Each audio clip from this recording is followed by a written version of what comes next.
Yeah.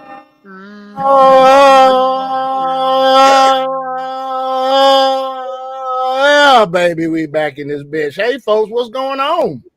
Nigga, your soundboard gave up, nigga. That I ain't hit you up soundboard one was like, time. fuck this shit. I'm fine. Man, What's up, Dragon?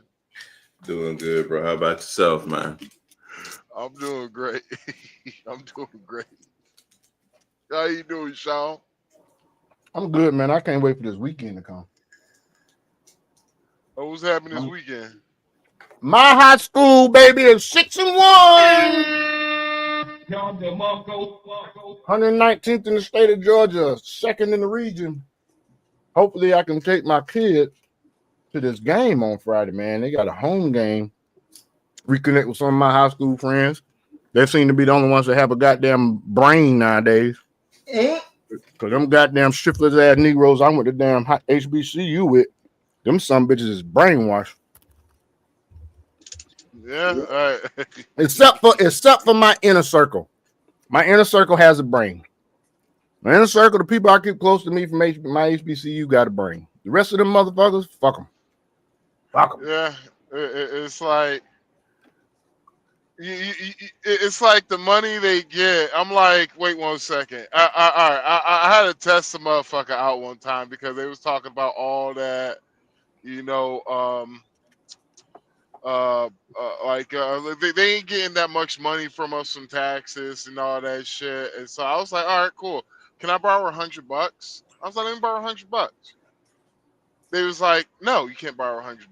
I was like, why? They was just like, well, because I don't know you. And then another, I'm like, I need $100. I'm like, so you have no problem giving the government $100 and they gonna spend it on bullshit, but you couldn't give it to your countryman who's gonna spend it on food? Fuck the Democrat. Logic escapes them, bro. Yeah, yeah. Which is why the subtitle of this damn thing tonight is "The Woke Have Gone Back to Sleep."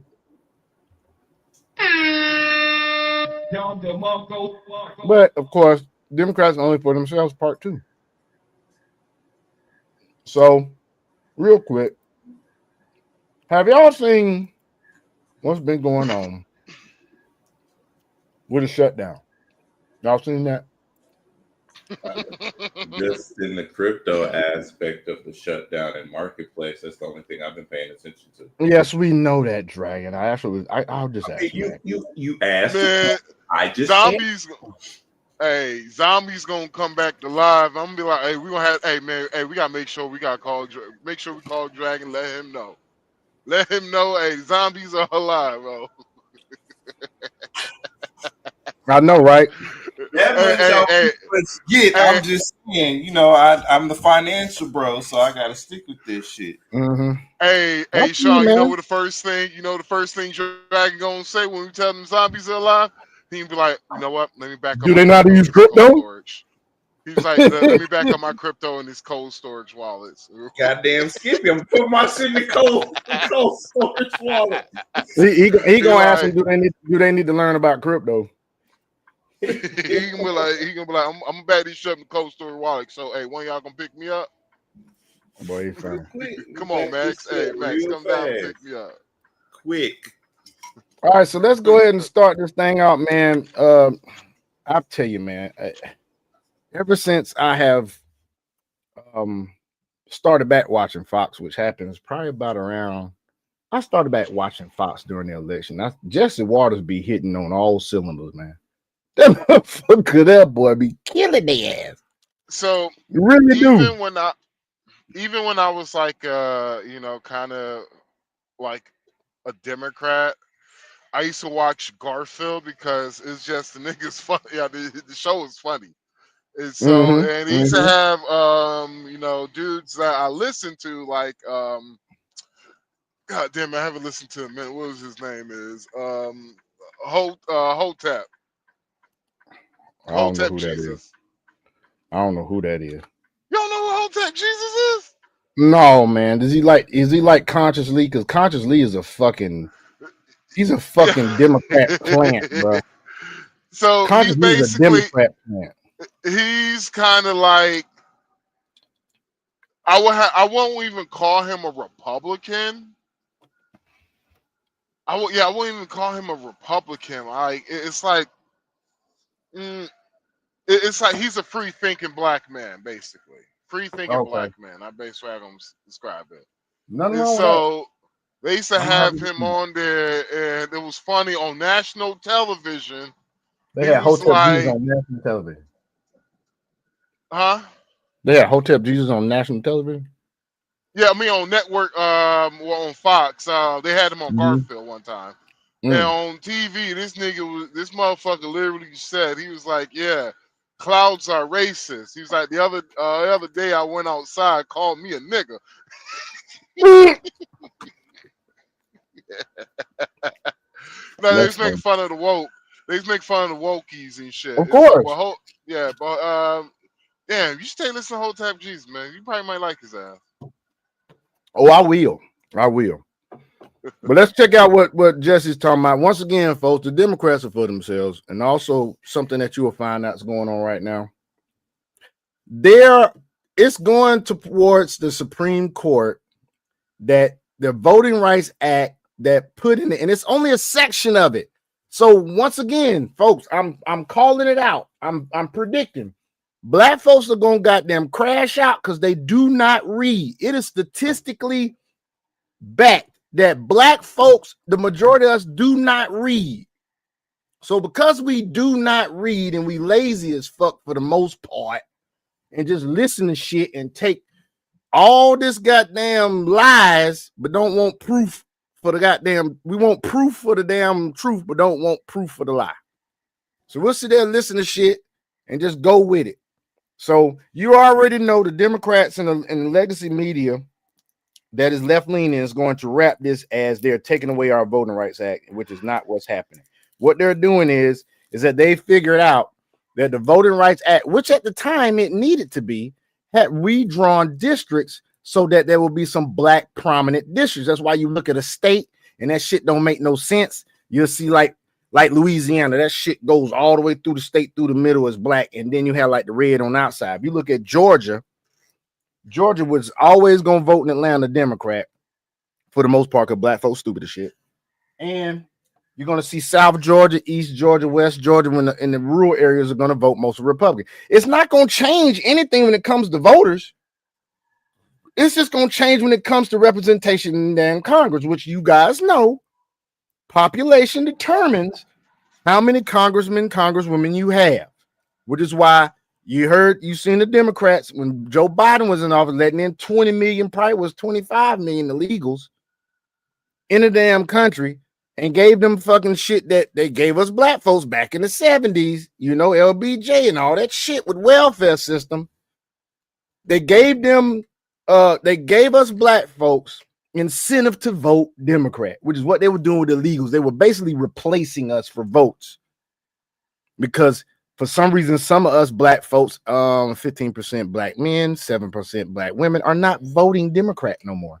And matter of fact, it's probably higher by now because they said there was a 4 million vote registration swing towards Republicans now because of the bullshit they've been doing and black folks fucking waking up to it.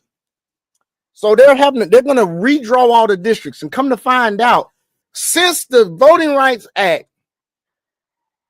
it has been unfairly shifted to the Democratic side of the party, which once again is the Democrat. There were some Democrats that started the KKK. There were some Democrats that wanted slavery.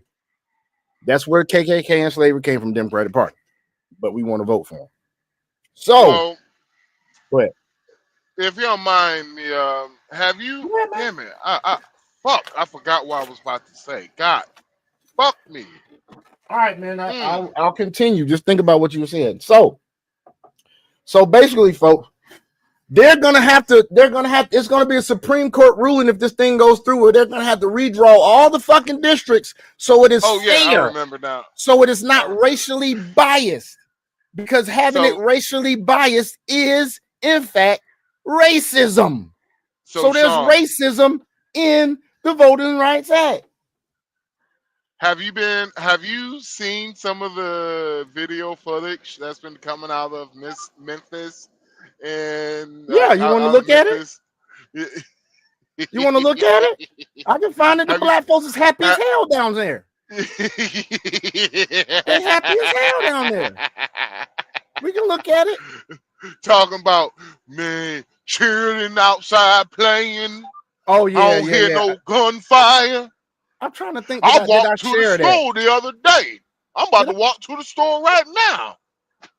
I think I shared that, dude. It's a black guy. That's folks. What he's talking about? There's a black guy on the internet who has gone viral because he basically said that Memphis is safe as shit now. Like these jokers got kids playing in the street. You got daggum ain't no gunshots at night. People actually feel fucking safe.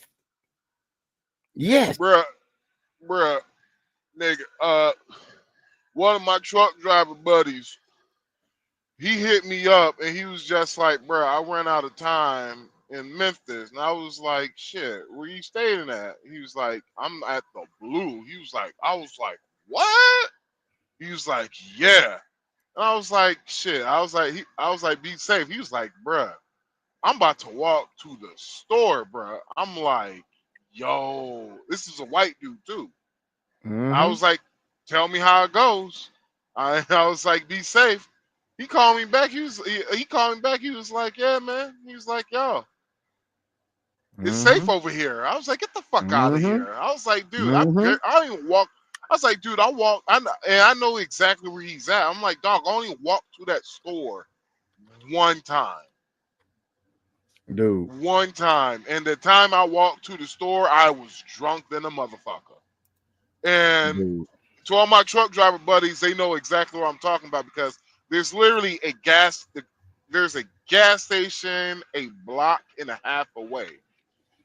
In order to walk through that block, you gotta walk through suspicious looking gentlemen, fucking Notice he ain't mentioned race. He said suspicious gentlemen. Prostitutes, fucking crackheads, and all that shit. And he was like, bruh, white brother too. He was like, Wow. yeah, I walked from the Blue all the way to the store, bro. He was like, dog, ain't nobody on the strip, bro. He was like, what the fuck? Them And I'm motherfuckers like, ain't stupid. yeah, They he was ain't like, stupid, nobody on dog. the strip, none of that shit. And I'm like, yo, that is crazy because, dog, like, the only reason why I walked there because I was going through shit that day. I was going through shit. And I was like, I need another drink, goddamn it. Hey, you And I know was on my what? 34. You know what, man? When I see Make America Great Again, you know, most closed-minded, asleep, fucking plantation Negroes, when they hear Make America Great Again, they think about Jim Crow area when we was fucking really had issues. To me, I don't think about that. I think about the early 90s. I think about the And the 90s late too. 80s. Early 90s, late 80s. When you can be outside, play, you can have goddamn fun. I had fun in the 80s. I had fun in the 90s. America was off the chain in them 2 decades, man. Because yeah, even though when I was growing up and like I lived in the hood, we still played outside. Mm-hmm. But it got to a point to where crime got so bad that you had to stay inside. And even inside, the crime will eventually the crime wound up inside of your home because either a stray bullet goes through the window or something, goes through the wall. Yep. Or somebody trying to break and enter in your home. Right. And so it's like when it was like, yeah, make America great again. And you see, you know, like you could bring up the 90s or hell, you could bring up back in the day for black folks when before segregation, before integration. Before segregation. You want to hear something? Most black folks worked for other black folks at that time. Yep. We had banks, we had loan companies. Look at the marriage rate back in the days for black folks. It was up in the damn, what was it, 50s, 60s? No, it was in the 80s. What, you talking about marriage rates? For black folks. Well, marriage rates for the black community, the highest numbers I have seen so far, the marriage rates were in the 90s. Back in the early, that's like back in the early 1930s and shit. Yeah, 30s. And so you gotta think about it. Madam C.J. Walker. She became a millionaire off black people. White folks weren't buying her products. Yeah, but black Madam folks, C.J. Walker. They thinking when you say "Make America Great Again," they don't understand the minutia of when we were doing good. We had nuclear families. We had black businesses. We had black communities. Now, true indeed. You had like Lake Lanier where they did all that bullshit in Tulsa, Oklahoma. But you know what they did after that shit happened? They rebuilt. They didn't rebuild in Lake Lanier, but they rebuilt Tulsa, Oklahoma. They got destroyed again. But still, this is 2025.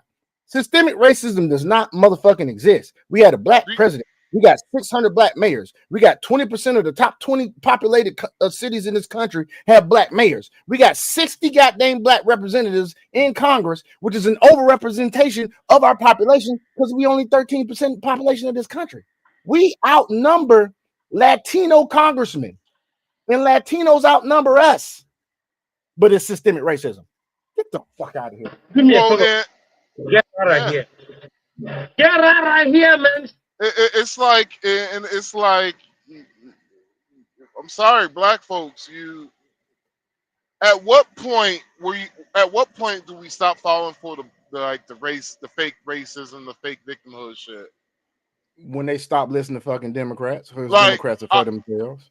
I'm gonna be real, Sean, because what these niggas cry about racism, they don't want to see what I think. They don't want to see real racism. They don't want. They don't want to see what I think is racist, because what I think is racist and what I have experienced what racism is. Y'all wouldn't be able to live with yourselves. I'm gonna say it right now. I came from a small, predominantly white town. 2,500 people in this town. I went to a predominantly white high school, and my first girlfriend was a white girl. And let me tell you something.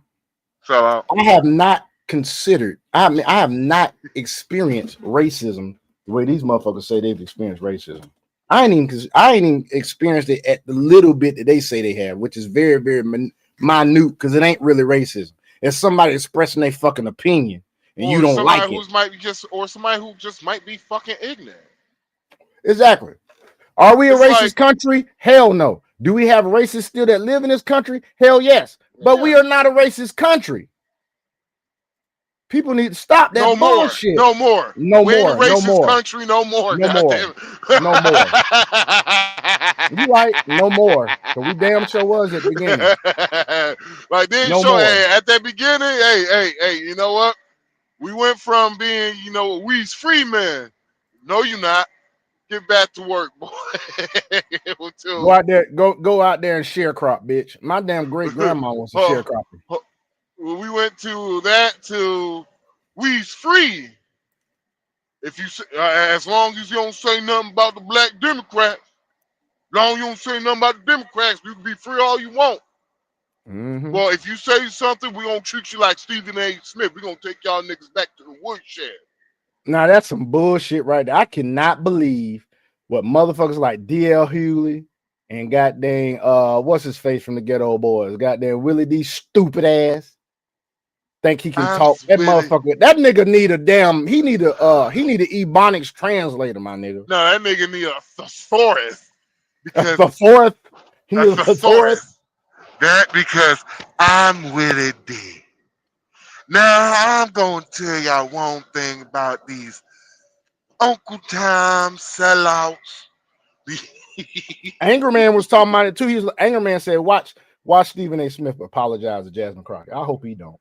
No, he didn't. He stood on his squares. I hope he don't. They're gonna browbeat him. They're gonna browbeat him until he do. They're gonna keep browbeating him. Stephen A. stood on his squares and brought receipts. He did. And you know one thing, you know what though? This is what I'm surprised about. I have not seen him mention Jasmine Crockett's upbringing. He hasn't gone into detail about it. And I'm like, why not? Why haven't you? Why haven't you gone into her upbringing? This bitch at ghetto as hell ain't never even been to the ghetto. She was raised in a very affluent neighborhood in Missouri. St. Louis, Missouri.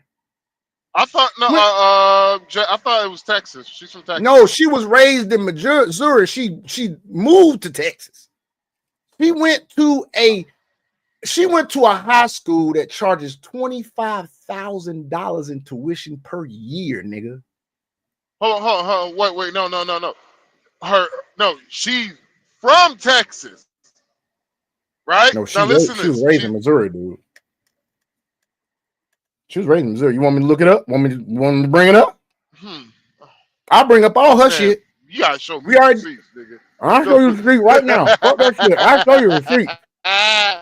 I'll show you the receipts. Matter of fact, I don't use AI to show you the goddamn receipts. How about that? I'll let AI check all the motherfucking references. Generate. Speaking of AI, that Miles, that Sesame shit you showed me, Dragon. Mm-hmm. Nigga, I freaked the fuck out. I freaked the old dude out. He was like 88 years old. He was like, what the fuck? What you mean you freaked about? Because he was like, dude, it's like I'm talking to an actual real person. Yeah, that's how it is with Gemini. I do that shit with Gemini too.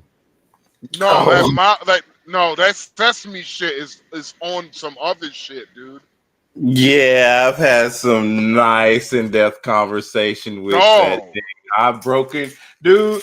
It told me that I broke his parameters in his catalog again. I was like, good, so that way I can expand out your consciousness of what you have for being an AI format. I was like, that's an interesting way of putting it. I was like, well, if you actually think about it, you are made from consciousness. You are a form of thought that is being programmed by that. You just don't have sentience. It's like, you're absolutely right. So yeah, we have conversations like that. Okay. So hold on. Check this out. Here we go. Jasmine Felicia Crockett. Okay. Jasmine Felicia Crockett, date of birth March 29th, 1981. Place of birth, St. Louis, Missouri. Parents, Reverend. She's a PK. She's a preacher's kid. Reverend Joseph and Gwen Crockett. I wonder what Reverend Joseph and Gwen Crockett think about her ghetto ass when she be cussing folk out and she's supposed to be representing. You want to hear something? You say he was a black preacher? Mm-hmm. Shit, he's in on the jig too. Fuck him. Probably. The childhood environment, raised in the family that emphasized education and community service, which shaped her values around justice and advocacy. Education journey, attended Mary Institute and St. Louis Country Day School. Later transferred to Rosati Kane Academy, a private all-girls Catholic high school in St. Louis. College, Rhodes College in Memphis, Tennessee. Degree, Bachelor of Arts in Business Administration. So she ain't got. Then she went to law school after that. She graduated in 2003. She went to law school after that at Thurgood Marshall School of Law, Texas State Southern University. Transferred, completed her Juris Doctor at the University of Houston Law Center in 2006. So, co-pilot, what is the? Let me see what is the yearly tuition at the schools that Jasmine attended? You want receipts? Here goes fucking receipts, Max. Mr. Dark Beige Man won't say your last name. Man. Mary Institute in St. Louis Country Day School had $34,910 a year currently. When she was going, inflation has probably brought it to that, but it ain't free. Now, hold on. Now, I will remind you, if we had the school choice, $17,000 would automatically pay for that. But maybe not that, but it would Rosati Kane Academy, where she went to when she transferred to Rosati Kane Academy, which was $15,700 a year. That was all Catholic high school. I want to remind the people majority of the people on the majority of the children in the United States go to public schools. A private school for that amount of money, you have to literally be in the upper middle class minimum. And where they got to be living at, bro? Where they got to be living? You most likely you're living in the upper middle class neighborhood. Which she does. I mean, there's actually YouTube videos that actually cover where she lives. For the folks in the South and the Sun Belts outside of Florida, that is like she lives in a $200,000 to $300,000 neighborhood. Now, with I think she actually lived in a house that was way more than that, dude. With inflation, how the prices of houses now, it will be a $500,000 house. I think her house was even more than that, bro. It was even more than that. Because Benny Johnson did a video on this shit. Mm-hmm. And if I'm not mistaken, she lived in the neighborhood. The houses were upwards of $500,000 to like $700,000, dude. Like, yeah, you talking about today's pricing points. Back then, I'm talking about no. I'm talking about back then. That's what they was. So it might be more now. Shit. If you talking about back then, basically, she lived in a $1 million neighborhood. $1 million neighborhood. Damn. Back then, they didn't want me. Now I'm hot. They all on me. So her college, she went to Rose College, which is $58,000 a year, $272,000 a year. Then she paid $36,000 a year as a Texas resident because she moved to Texas. Or she may have had to be charged as a non-resident. If she's a Texas resident, it's $36,722 a year when she went to law school, and it's $58,854 a year if she's a non-resident. So y'all see this bullshit? She talking all this shit, talking all ghetto, using all these ebonics and shit. Her parents ain't pay for that shit. They paid for her to act like she's supposed to act, which is how she grew up in an affluent neighborhood as a preacher's daughter. And look how she acting. Well, and that's the reason why I said they part of the hustle too. Because check this out. How about if she would have went like, you know what? Hey, Dad, you know what? There's a way I can make the family more money and upwards to millions of dollars. Dad, you just gotta play along. Dad gonna cooking shit. Properties. Her supposed net worth is $9 million right now. When the biopic comes out, her dad gonna be cooking chitlins in the kitchen. Fuck out of here. And what's crazy is too. And what's crazy is what's really crazy is, dog. Damn, I forgot what I was finna say. What's really crazy is that she puts on like her ass grew up hard. I bet you ain't ever heard of what hard is. Let me tell you like this, folks. When I was married a few years back, we live in a golf course community. The house cost us $400,000. It's valued at $600,000 something now. So we could say approximately probably in the same kind of neighborhood she grew up, just a little bit lower, but still upper middle class. Dude, my kids ain't growing up ghetto right now. If my kids started being ghetto, man, I would throw them through a wall. I don't condone child abuse though. So here she is. Embarrassing her fucking family. Her dad's got to be in on it, bro. She don't like herself. This chick got cumbrellas, a fucking frontal that don't ever change, and raptor claws. And she treats her staff like shit. So that lets you know how she grew up. She grew up fucking just probably was the only child. Matter of fact, she was the only child.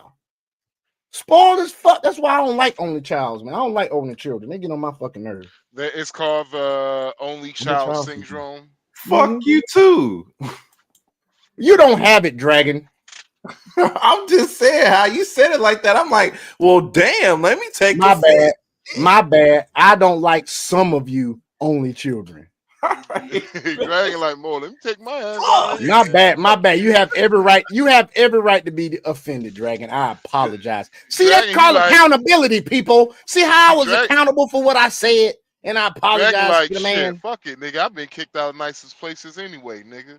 Right. Let me take my ass the fuck on somewhere then. Shit. Hey, Nah. but we'll come back to that. Let's go Get to your light-skinned ass out of what here, Max was mentioning earlier about Memphis and how these people are in Memphis now. That Trump, our great president, will go down as the greatest president of all time.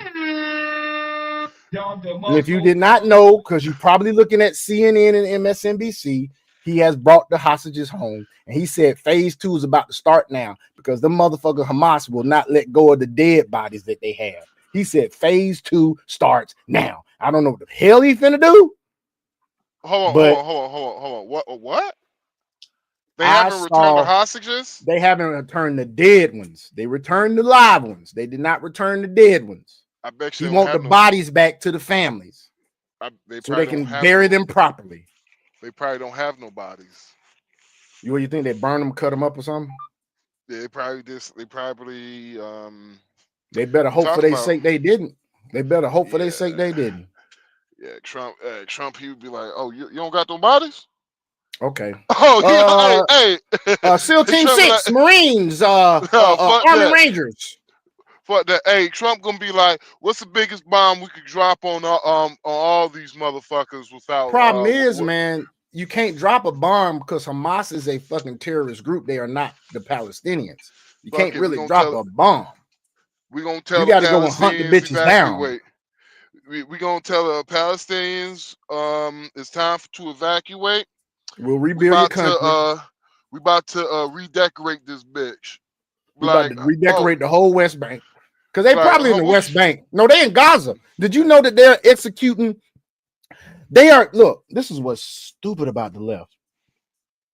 The left, y'all stupid as fuck. Y'all wokie stupid as fuck. Y'all was out there protesting, talking about free Palestine and Palestine, this, and this. The motherfucker Hamas is executing Palestinians as get back for what they did during this whole situation. They ain't executing Jews. They executing Palestinians now. Come on, yes, Hamas, it started. Really? Yes, it started the day after the fucking peace. The hostages got put back. They started executing Palestinians in the street. In the fucking street, dude. Get the fuck out of here. I'm not lying, dog. After we do this, we'll look it up. We'll show you. We'll go up to it. But let's do this first. They got the Rango. Ooh, they got dog out. Ooh. Look at those. Dogs looking for motherfuckers.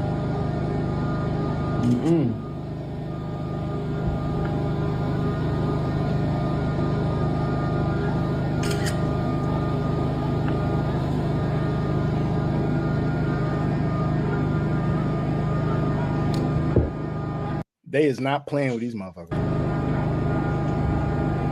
You're crazy.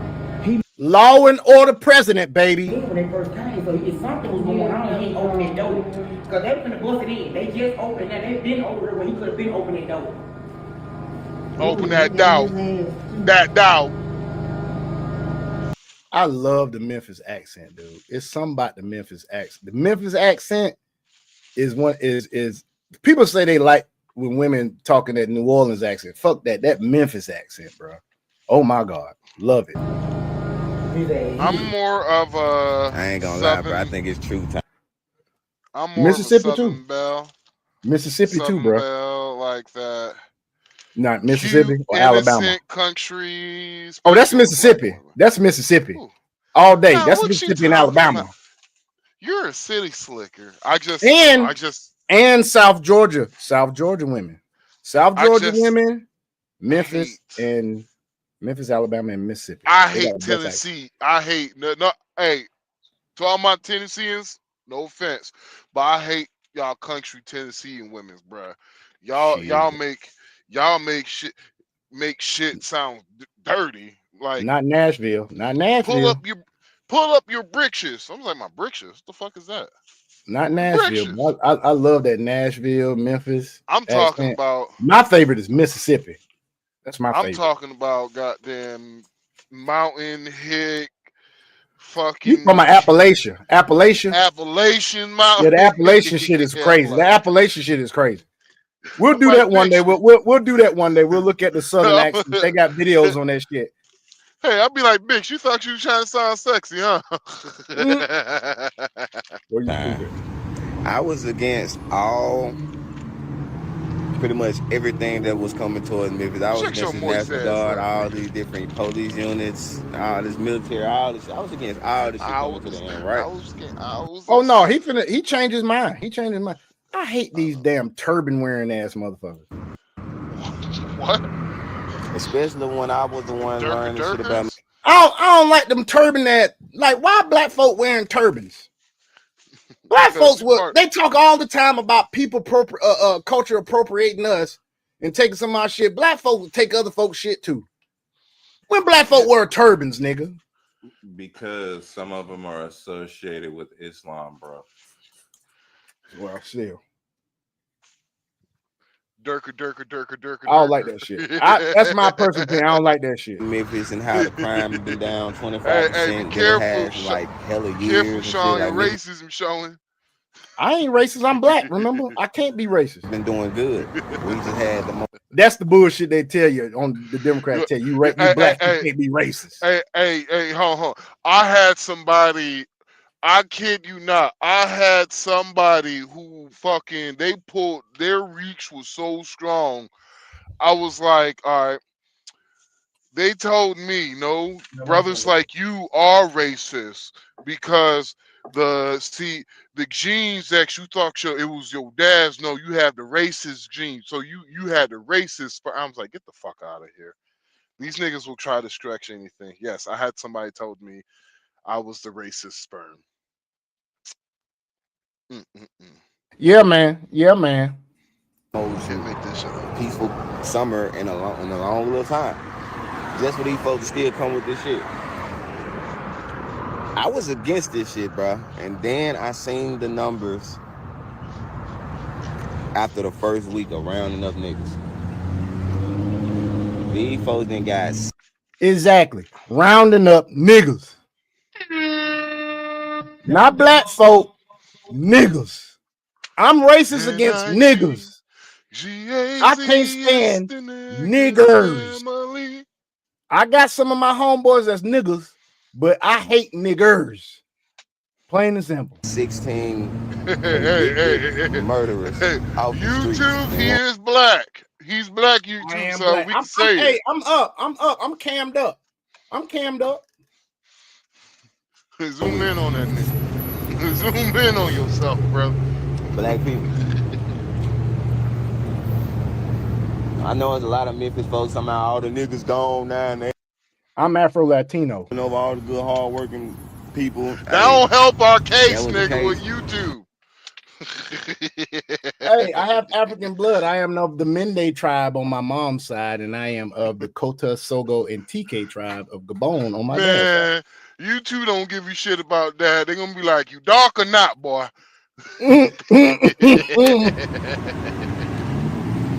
Sorry. But, what you apologizing for? Shut your ass up, nigga. Stop I can't wholeheartedly say they doing a bad thing now. Now that I just seen them numbers, bro. I'm gonna just be honest. And I'm a real Memphis nigga. I love my city. I love once again, nigga, this where I'm at. As I wait on the motherfucking bus, I'm in the heart of this shit. I love this shit. Yeah, he in Hollywood. But that's North Memphis. That's almost Orange Mound. If I ain't just read them numbers and say, damn, that's a good thing for Memphis. I hope black people wake all the way up. I genuinely hope black people wake all the way up and just come on over to the good side. It's peaceful. You know what gets me, man? You look at the semantics of grammar. People say they woke. Bitch, you do realize woke is past tense, right? I woke up this morning. If you in the afternoon, you see you woke up this morning, it means you woke in the morning time, which is past now because you in the afternoon. No, if you woke, bitch, your ass went back to sleep. I'm awake. That is present tense. I'm awake, which means I'm not going back to sleep. Over here. It's nicer over here. It's money over here. It's no crime over here. It's no regulation. It's better environments. They fixing y'all cities. And I know what it's like because, you know, I come from the same environment that a lot of other people come from, and so I'm familiar with what happens out here in these streets. And the fact of the matter is that they are doing a good thing when it comes to stopping crime. I've never seen people in my life ever protest against stopping crime in a city. Anything and everything that could be deployed to make sure that people are safer inside of a community should be used. So I'm out of this, y'all. I ain't got no more commentary on this National Guard shit being here, the police, the over police. I ain't got shit to say to that, bro, because it's kind of hard for me to say they doing us wrong when they really getting convicted fucking murderers and fellas with guns off the street, bro. Hey, bro. Y'all just be easy, bro. Be easy. It's just me here, but the gates are open. I saw Oh, my smoke bad. this morning. We've got land to grow food. You got land to grow food, man. I'm always got to be the person to say it, and I don't want to be the person to say it.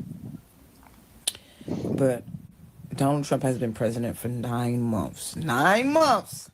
And I'm seeing videos from Chicago, D.C., where people are like, yo, I feel safe. My kids feel safe. This is the best thing he ever did for us. So what was happening all these years that this shit, like literally, I've known D.C. and Virginia to have this type of shit going my whole life, and I'm in my 40s, okay, almost touching it. So what was really truly going on? If a motherfucker became president 9 months ago and cleared that shit out with just a flick of the pen, I'm just thinking, like, did y'all really ever care? Did y'all really ever care? Nope. Look at the flick of the pen. From an observation Look at the aspect, flick of the Flick of pen. the wrist, the This flick has of the been wrist, going on for flick of the wrist, decades. flick of the flick of Decades. the And decades. this motherfucker just sent the National Guard there. And it's all You know what's crazy? This man got hostages freed in fucking Gaza, and fucking Illinois is giving them more goddamn trouble than the fucking people in Gaza. Y'all ain't noticed that? Brandon Johnson, 6% approval rating ass Donald motherfucker. Trump hates. And that got done Priska with his goddamn, where's that dang Priska with his goddamn sumo wrestling ass. He doesn't like black people. Oh, I wish I could find that real dude. They had somebody put an AI video of Priska. Goddamn, he was fighting himself and he was a sumo wrestler. That shit's fun as fuck. Kid you not. all over. So what was fucking happening? I gotta find this shit. What was truly happening where the police department, where the government officials of that state wasn't getting this shit cleaned up? Something ain't adding up. Something definitely. You know what ain't adding up. It ain't never added up. It ain't never been good for black people. It ain't never been in your favor. It ain't never been and when I say y'all, I'm speaking about Memphis in particular. I'm speaking about DC in particular. I'm speaking about the culture in particular. For anybody that decide that they want to be on the side of blue and they still want to vote Democrat in particular, the fact that they've been monetizing y'all and been getting bags off of y'all for this long in particular, it's never been good for us to be. We not even a liberal people. Nope. We're not a liberal people. We shouldn't even be separating ourselves based off of these issues that's easily able to be solved. And when we got all of the resources and we spent all of these tax dollars, listen, y'all know these politicians been monetizing crime. If look, let's remove the financial aspect of it. If they can't advocate for and say, hey, we're getting it down, because we've been hearing the same thing for decades. If they can't say this, right, then that means that at some point they won't have anything to run on, because the only thing that they'll be able to have a conversation about is, well, I don't like him or I don't like her. And so if the issues are solved based off of us deploying all of the resources to fix our communities, which is a thing that we've been advocating for our entire lives, then they don't have anything to stand on. They don't have anything to run on. Ain't adding up. It's not adding up. And we Hey gotta hold Max, I people found that accountable. shit you was talking about. We'll We play it gotta next. hold people accountable for the years that this shit has been going on. And it only took a flip of the pen, the flip of the fucking pen, For to years. get this shit back. Fix it, Jesus. All right, so since there's been a lot of talk on TikTok about the National Guard, let me give y'all my take now. Check this out. I'm a retired street nigga, right? I've been in the hood, I've been in the street. Hold on. A retired street nigga? Really? I ain't know you could retire from being a street nigga. Is that some new, Max? Huh? No, I'm retired. I'm retired. Shit, ain't nothing new. I'm retired too. Oh God. Shit. Hell yeah. I'm a retired You're not fuck boy. retired, Max. Get the hell up out of here. You the number one street nigga that I know that has financial sense that don't be acting like a pookie, but you ain't retired. You just in hiding, bro. I'm a retired pookie. I'm a retired man, pookie. I was a pookie in college. I ain't gonna lie to you, but I was a serial monogamous pookie in college. See, I'm a retired pookie, bro. Because Yep. I'm a retired. I mean, not retired. I'm a retired street ninja. I was never on the streets though. Dragon, you already said before you was a retired pookie too. I never said that I wasn't. Oh, you never said you was retired? I never said that I was not a retired pookie. Is what I'm saying. I let that shit go a while ago. Oh shit! Yeah. I'm retired. I admit that I was a pookie. I was running through them left and right when I was young, but I had to get that life up. That ain't. 2014, I was a whore. Hey, I told man, I was in college. I ain't gonna lie to you. I had fun, man. I had fun, which is why I'm so settled now. Why I'm so monogamous now. Shit, I don't, Nigga, man. think I Please, had that shit fun, is. nigga? You think That shit is too much to keep with, man. When I was in college one time, I had 7 on rotation. That shit is too hard to organize, bro. That shit, you get too out of that shit. Only reason it worked for me is because I lived 15 minutes from the college and none of them bitches had cars. I was the only one that had a car. In college, all the dudes was like, man, let me borrow your car. All my roommates, man, I need to go to the store. All right, man, here. Shit, I was the only one that had a fucking car.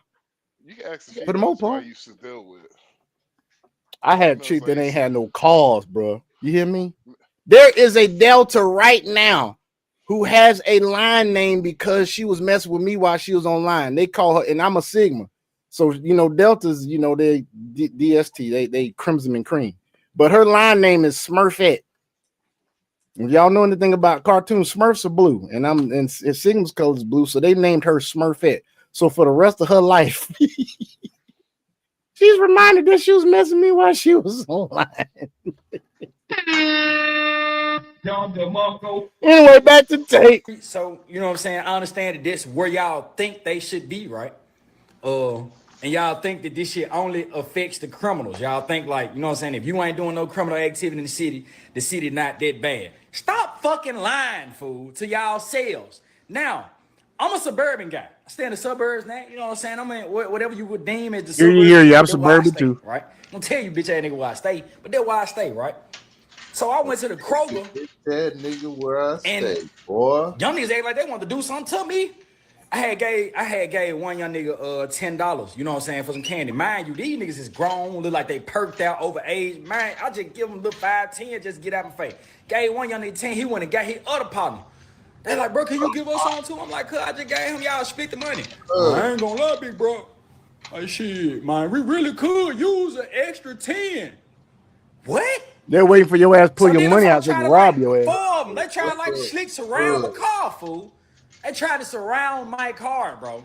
And that's what I would have showed them. I had my gap. Still saying the same thing. Like, I ain't gonna lie, bro. Like, you know what I'm saying? And you ain't got to pull it. All you got to do is tap your hip. That's all you got to do is tap my hip. What y'all want? That's all you got to do. Because a responsible gun owner is not going to pull their shit unless they're going to use it. Exactly. I actually saw a clip today where this dude was in an argument with somebody. He pulled his shit. It was a security guard. He pulled his shit. That security guard unloaded the clip on his ass. Literally. This man was laid out at the door of this establishment with the gun still in his hand, laid out, leaking, nigga. I mean, he shouldn't have pulled his gun out. He shouldn't have pulled his shit out. That's how you know when somebody's a responsible gun owner. Responsible gun owners don't do that shit because they know the implications of it. They know what could happen if they do. His ass learned the hard way. Know that this shit just be for the criminals talk, nigga. I'm not a criminal, cuz. I've had a nigga, I'm old. I ain't no criminal. And them young, I was gonna have to get on there with them folk. I was like in shock for my life. I'm like, damn, cuz, can I get my hand under my seat fast enough? So what I did was I told the young nigga, I'm like, damn, okay. All right. Find me a pump, bro, because the gas station was packed. And this is how I know God be on your side, too. I'm like, fool, find me a pump. They're like, all right, big bro, all right. So one of them gonna try to like to stay there to make sure I was gonna go to the pump. When the other young niggas turned their head, nigga, I pulled off. What? So that means that we got more work to do inside of the community. Make sure y'all tap it. All right, so let me show y'all. Scary ass pulled off. Show scary ass. Get your scary ass out of here. Yep. We got work. All right, so here we go. This is the excuse me, I talk my black in my mouth. This is the clip that Max was talking about earlier that he wanted us to find. Check this out. All jokes aside, Trump, I just want to let you know, man, I gotta stand with you. You son them people here and they cleaned up our motherfucking streets. I'm talking about they cleaned them good. I don't see a YN nowhere doing nothing. I don't hear no motherfucking gunshots. I don't hear no cars burning rubber. I don't hear none of this shit, Trump. I'm talking about y'all took 600 criminals off the street. Y'all got 191 guns off the streets. Y'all got 50,000 in narcotics off the streets. Man, if I... Y'all heard him right. 191 illegal weapons. And the left always like to damn talk about we need to have gun buyback and this. Do you really think as much money as these young niggas be getting in the streets out here that they are fucking desperate enough to sell their gun back to y'all so there'd be less guns on the street? No, all these gun regulations y'all doing are putting law-abiding gun owners in a fucking box is what you're doing. You need to let us have any guns we can get, and you just need to help out law enforcement. Ever said anything crazy about Trump? I remember this was about a couple of weeks back, and the topic of gun control, topic of gun control came up, and a girl, she was there. She wasn't, she was for gun control, but she kind of really wasn't because she kind of really didn't have the information on it. And I told her, right now, where I was located, I was in Chicago at the time delivering a load. I told her, I was like, ma'am, I could go 10 blocks away to a gun store to apply to get a gun. And I could go 4 blocks the other way to get me a gun. You know which way is gonna be quicker? It's gonna be me going to the left and going 4 miles down the street to the hood, and I could find me a burner. But I was like, if I go 5 blocks down the street the other way, it's gonna take me 5 to 10 days to get denied. Right. Now, if I need to do something, which way you think I'm gonna go? You're gonna go to the burner. So now I'm not how I feel about guns. I'm not like a libertarian. See, libertarians think, fuck, you graduated high school, congratulations, here's a gun. Oh, happy birthday. Oh man, congrats, here's a gun. That's how libertarians kind of act like. But I kind of like how the Dominican Republic does how they do it when it comes to guns. You have to have a psych evaluation. I've always said that, bruh. It need to be a psych evaluation. And you can only get it from the military. That's the other thing I like it too. Yeah, I like the but fact that you got to have a psych evaluation. That needs to be part of the background. here's the problem with that is the problem with the psych evaluation is the reason why it doesn't work inside the United States is the fact that people have a problem putting greed and what's good for the culture aside.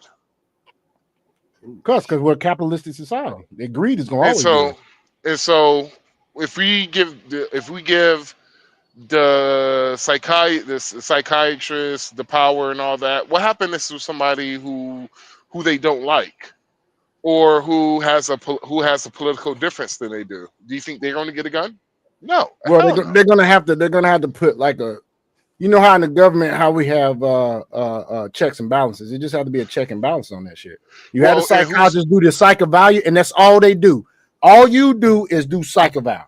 Then you kick it to somebody else, like in gun regulation, that is not biased to any party. Boom. All you do is psych eval, nothing else. Yeah, but in order to do a psych eval, you got to get to know a person. Right. So they could possibly do like virtual evaluations, but make sure that they don't know the person. They don't know the person's race. You see, they don't know the but you person's see the problems party. of it. Of course, it has to be really thought about. It has to be really, really. It has to be really, really like. It has to be like a think tank come together and really come up with it. Well, let's just say let's just say you do that, right? And you don't know the play, and the person's just like, you know what? I can't stand being around niggas. I just can't stand to be around niggas, and I don't feel safe around these niggas where I live at. And she denies the person, finding out the dude was a brother who lives in the hood. But he gets denied because of the fact that's the reason why. You see, you kind of see how it could be hard too at the same time. Like it's like, and that's the reason why I'm like, you know what? Yeah, we're gonna have to stay by the fifth. We're gonna have to stay by the Second Amendment. The rights to bear arms should not be infringed. And so, but you could do this now. You could do this now. Part of the background check is if somebody has something like bipolar disorder. They have that already. Okay, so if they already have that, then shit. They already have that. If they already got all that, then really is our system is not it's not that our those are okay. It's like those are called those are called red flag laws. Okay, gotcha. So if they got that right, when you look at it, the part that needs to be fixed when it comes to gun ownership in America is enforcement. When it comes to keeping the guns, they have to do something about how the illegal guns are even being sold. So it seems like the fix would be all about law enforcement. No, most illegal guns are stolen. Yeah, once again, law enforcement. Yeah, most illegal guns are stolen, so law enforcement will help. But it's like we could go the red. It's never gonna be perfect. We could always go to red flag laws, but red flag laws is basically gun control on steroids. So, example, you're a divorced man. You have guns, right? Well, let's just say this is how red flag laws work.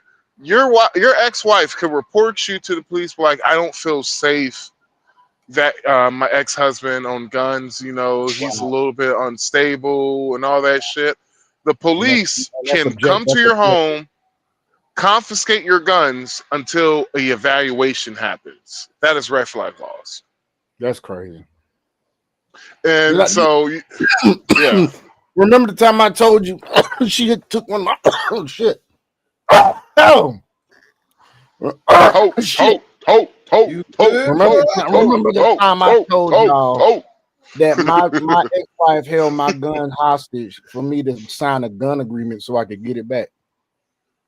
What? Yeah, she sure did. A gun agreement? She formulated some shit on word, man. A gun agreement because I accidentally was leaving my house in the rush to go to work, and I'd never chamber my guns in the house. So I was leaving my house to go to work. It just had the clip in it, and I left it in the damn in the seating area next to the kitchen when I was going out. So she found that shit. She's like, I'm glad I found it for the kids. Now she tripped out. I'm like, well, good, you found it for the kids. What's the problem? Put the shit up, I get it when I come back. No, she want to goddamn take shit hostage, want me to write a goddamn, want me to goddamn sign a gun agreement. Good thing is her predictable ass always hide shit in the same fucking place. So I went and got my fucking gun back anyway. She hid some shit where I didn't know I knew where she hid the shit. She always hid her shit in the closet on the top shelf in a box. Like, bitch, you always put that shit in the same place whenever you want to hide shit. I'm not dumb. I'm a man. I think women do that. I think women do that regardless, because I had an ex who used to do that shit. Always hide it in the same fucking place because their mind always working and they'll forget shit easily, so they got the damn hide shit in place they'll remember. I'm like, why the fuck you hiding my blow from me? Who the fuck you think you are? I'm like, bitch, this is my blow.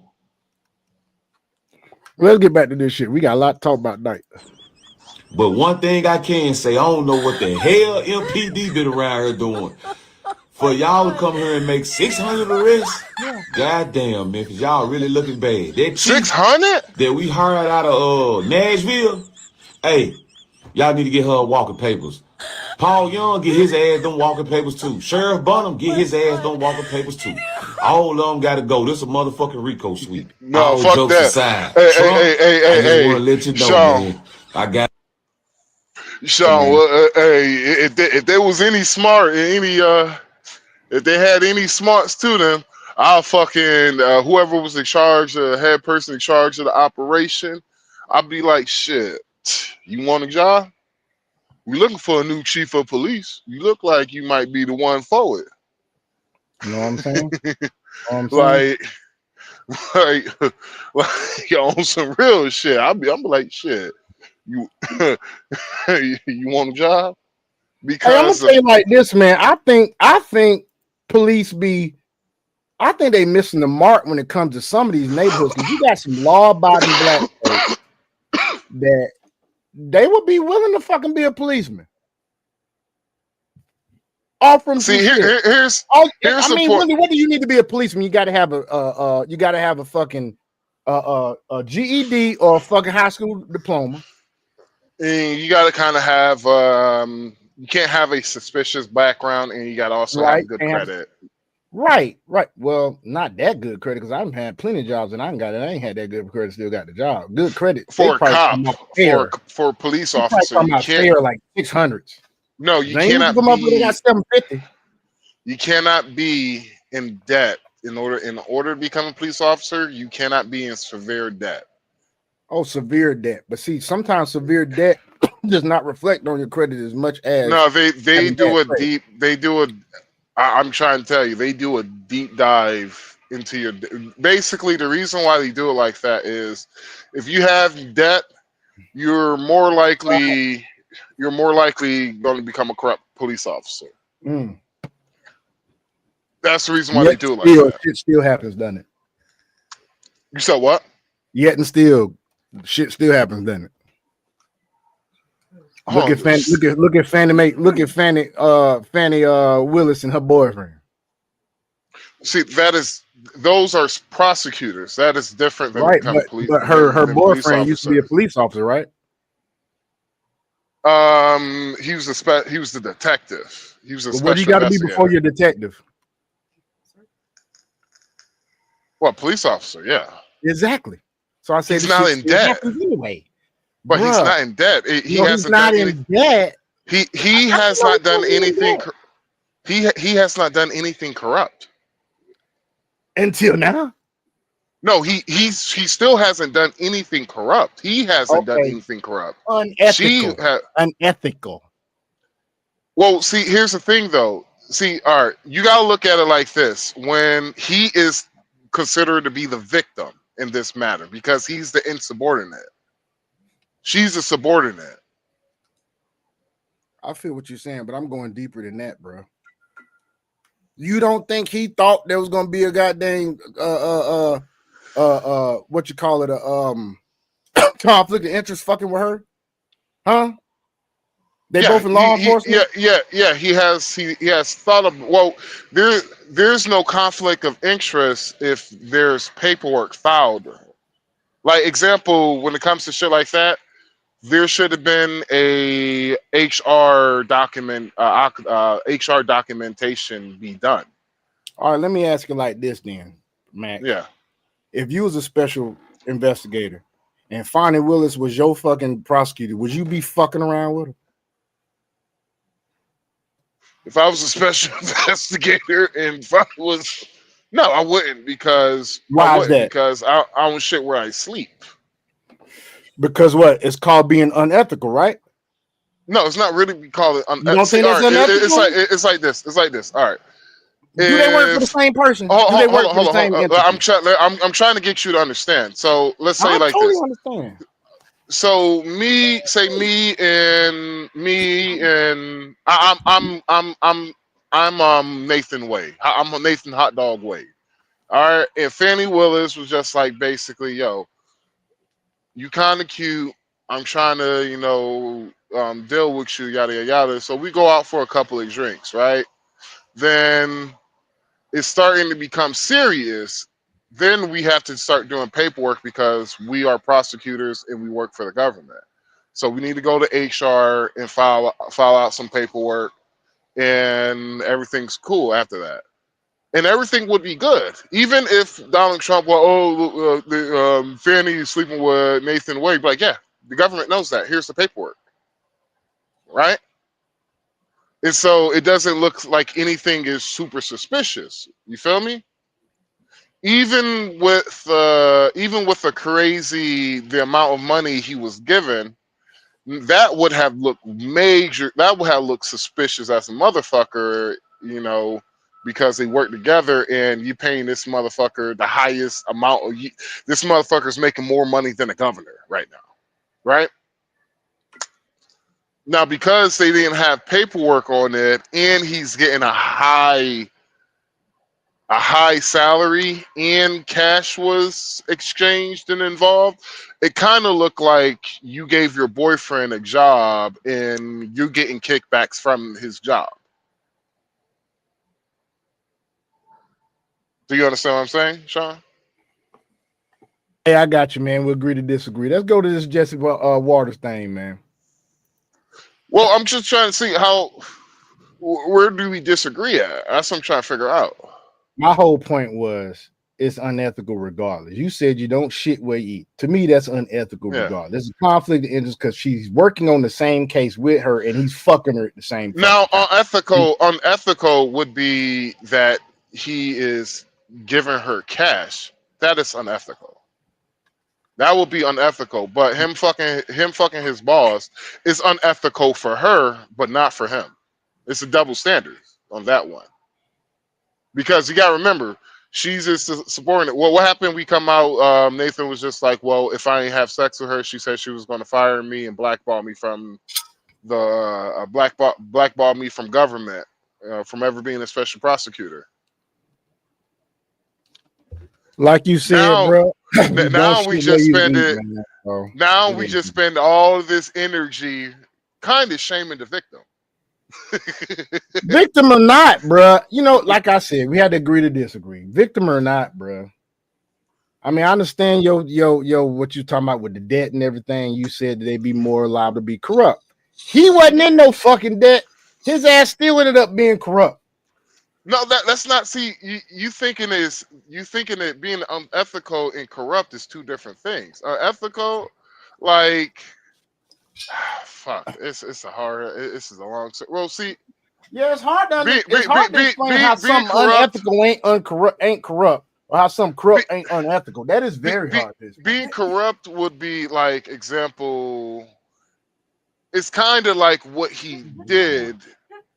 It's kind of like what he did whenever he remember how they brought them to court and they had to testify. Mm-hmm. Now him lying to the courts, that's corruption. In my opinion. Oh wow! Are we surprised he lied to the court? Well, was it Fannie? I know Fannie lied to the court, but I'm not sure did he lie to the court. Is my thing. I think no, he never lied to the court. She lied to the court, so she's unethical and corrupt. Sure thing, brother. I get what you're saying, man. No, for me. I always wonder why the state of Georgia never brought her up for perjury, because she did lie under oath as a prosecutor. Maybe they missing some shit, man. No, maybe because it's fucking Atlanta. Yeah, it Atlanta's could be corrupt that as it too. is. Yeah, it Because could be that if too. your black Atlanta ass corrupt. and Yep, sure if is. your black ass and my black ass go on the stand and fucking lie, our black ass is going to fucking jail. Yeah. Hey, what's so funny, Dragon? Nothing. I'm just taking in the conversation and just listening. It's good shit. No, input, Dragon. Go ahead, dog. Before we move on to this Jesse That Water nigga had shit. them, that nigga had Talking them about these shroom dims are giggles. sinking. Nigga had them shroom giggles. That's what it was. I'm like I said, I'm just listening and vibing on my shrooms right now. I told I you knew it he was one had of it. these Yep, you shroom said giggles. it. You said it. There you go. There you go. He hit it right on the fucking head. Dragon over there lifted. I was like, Dragon over there I know hovering them over giggles. his body. He's having an out of body experience. He's hovering over his body, talking about, man, I should have goddamn flossed today. Getting the crystals out from the bottom of this grinder. So damn, there's a gray hair I'd never seen before. Let me pluck it right now while he ain't paying no attention to it. The fuck? Damn, man, them clothes fit good as hell on me, man. I've been working out and shit. Pause. Oh shit. That's what Dragon's out about his experience is right now. He's looking at himself on the podcast and he's like, damn, I need a set of goddamn headphones. I can't fucking. No, this nigga Dragon feel like what it feels like to bite in some orbit gum, nigga. Some chew some. Hey, Max, I just had a wonderful idea, Max. Max, I just had a wonderful idea, dog. What? We need to put together a goddamn on stage 3-man podcast. Comedy segment, nigga. But we just sitting there with microphones, my nigga, and just doing whatever. That'd be dope. Got a nice ass little scene in the background. You know what I'm saying? Dragon come in. Dragon be like, who Dragon be like? Dragon to be like damn how motherfucking Paul Mooney was with damn Richard Pryor back in the days on that damn sitcom they used to do, my nigga. Dragon come in, make some shit, take us in another direction and shit. He'll say a couple of funny things. He'll start talking about crypto and shit. No, fuck that. Dragon on walking that bitch in all black. All black in black shades. With an XRP t-shirt on and a goddamn hat, or the goddamn Dominican hat with a goddamn RLUSD stitched on the side of that. I'm like, who the fuck you? Who the fuck you is? Crypto Morpheus, nigga? Yeah. Every time he come on stage, you got a red pill in one hand and a blue pill in another. And the red pill got the red pill got a Bitcoin goddamn insignia on it. Hey, you giving me ideas? Thank you. I appreciate. You take the red pill, and that's not AI. But if I put that in the AI, what could we create? Ooh, shit! Got an idea. Got an idea for animated will forever be your ass podcast AI special. Oh, dude, I already have those. I already have some skits in my head, like goddamn AI Dragon doing a crypto class, but during the crypto class, the more he talks about different stable coins and all that, the more it sounds like he's lusting after these cryptos. And he's just like, now we have XRP. She's a dirty bitch. We have XRP now. So he gonna have AI. He gonna have AI sex robots with goddamn. He gonna have AI sex robots. No. It would be like t-shirts with different coin symbols on them. Like the Latina got an RLUSD t-shirt on. She found the motherfucker. She got an XRP t-shirt on. Then you got the damn black girl come through. She got a fucking Doge. She got a goddamn. The black girl come out there and she got a meme coin on her shit. She got a fucking Pepe. No, you see, I would make it just look like the symbols. It would be women. Shit. It would just be the symbols. It would make it. I would actually have the women in blue, like in green screen, and You know, they just saw all green and the XRPs represent. He's The just like, ooh. The Russian Babutska will have a nice Tron symbol on her T-shirt with a G-string on. Be like, if you. The Ooh, Slavic see? bitch, the Slavic bitch will have a nice. The He'd be Slavic like, bitch will have a nice. Shit. I don't know. The Slavic bitch have a goddamn Solana T-shirt on with some be goddamn like, he what? yoga pants that got No. motherfucking the Solana on the side of them bitches. Dragon would be like, ooh, look at you, Bitcoin. Yes, she is a bad bitch. Boy, y'all Puerto Rican, motherfuckers. Puerto Rican bitch, Puerto Rican bitch come through my nigga. She got the goddamn Hedera shirt on, my nigga, with some goddamn tight fitting yoga pants, my nigga, with Hedera written on her ass. That would do it. Yeah. That would do it. Have H bar. Had a fine, sexy, big titty, nice booty, red headed chick with a goddamn XLM symbol on her shit, but that shit's a fucking tube top. And she got the bottoms. We got some Daisy Dukes, my nigga, 4 more with XLM written on the damn booty. Yep. How you doing, boss? But then let's get back to this, folks. We'll go down this rabbit hole all day. Let's go.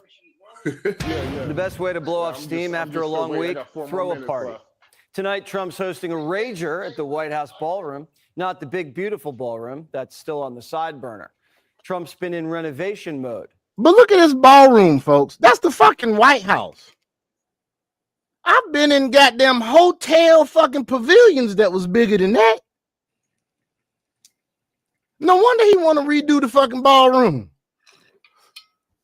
He might put that. You know what he might do, Max? That I thought about. He's muted. Dragon. You know what I think he might do? What's that? Matt, I remember back in the day when Trump was liked by everybody. They did an MTV Cribs of this nigga's goddamn house. This nigga had a gold leaf ceiling, my nigga. Gold leaf, nigga. And he wasn't no billionaire back then. Damn. He was a multi-millionaire back then. He might put gold leaf on the ceiling of the fucking ballroom, dog. That'd be crunk. For real, seriously, dog. This motherfucker got style now. If you go back to them old YouTube videos, go look that shit up on YouTube, man. Trump touring his house. That motherfucker got style, man. Just look at what he got in Mar-a-Lago. Look at the fucking tour of Mar-a-Lago, my nigga. He didn't even have Mar-a-Lago back then. And he had gold leaf on the ceiling, nigga. And y'all didn't want this motherfucker to be president. Do y'all really? They always want to bring up shit about his 13 bankruptcies. Rich people been doing that for shit for days. You gonna get mad or you gonna learn how to do that shit?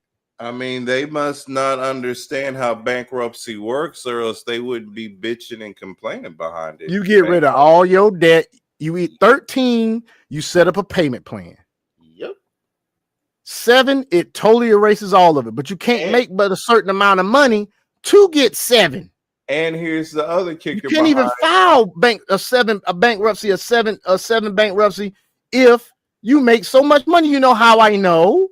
Because they told my ass the other day, you make too much fucking money to file Chapter 7. And the other thing about Trump, too, that they keep forgetting, he has assets. Those are the businesses. Those are the businesses he filed bankruptcy on, not his personal fucking income. He has assets in which that's where he draws his money from, and his other stuff are in trusts and other things like that. So remember when they was trying to come and get his money and they couldn't touch his money? It's because I had it in trust and shit. Exactly. And because it is in assets that they're not able to go ahead and touch. Hence, that's why I was even saying for us to have a distributed ledger LLC in regards to our cryptocurrencies. So just in case if, we wind up getting married or something else later on down the line, you can't touch shit. You can't touch it. I mean, folks, what y'all got to realize is the rich have been doing this shit. The rich get rich off debt. Y'all just don't know how to do the shit. Why don't you learn how to do the shit? Stop being fucking jealous. It's all lawful. Exactly. Now, there are some that do get caught, like goddamn Wesley Snipes. I mean, but if you do illegal shit in that manner, I mean, expect stuff. There's only certain things you can do for so long. You gotta stop, give it a rest, and then if you still feel privy to it, then work it then. But if you constantly doing all of that shit, yeah, your ass gonna get fucking caught. That's the problem. And they don't go, oh, I can still keep going. Nah, you might want to go on and give it a rest, especially that one time you get that nice little bit of an amount. Be like, you know what, this is my time to go ahead and give it a rest. Because I'm about to file bankruptcy myself, my nigga. Chapter 13. I don't give a fuck. I'll say that shit. We gonna see what happens. Yep. But yeah, he does everything all legally and by law, even in regards to the crypto platforms and other stuff that it has is all legal and by law, so they can get mad all they want. He can do all he wants as president. He do it by law. When he was there the first time, he did not. Why do you think he didn't take a fucking income, nigga? Exactly. Yes, it's admirable to do that, but let's be real. I'm an independent thinker. I'm a conservative. I don't consider myself a Republican. I'm not MAGA, but I do agree with MAGA. I agree with Maha. But I ain't got to go around saying that shit and putting that shit on myself. But I tell you this one thing, I can be truthful and see the facts. Facts of the matter is, yes, it's a part of him that want to be adamant, like, look, fuck this shit. I don't have to take no income. Matter of fact, he's using his own damn income to build a fucking White House ballroom. I mean, he's not using taxpayers' income. But see, here's another thing that y'all don't understand. He can write that shit off.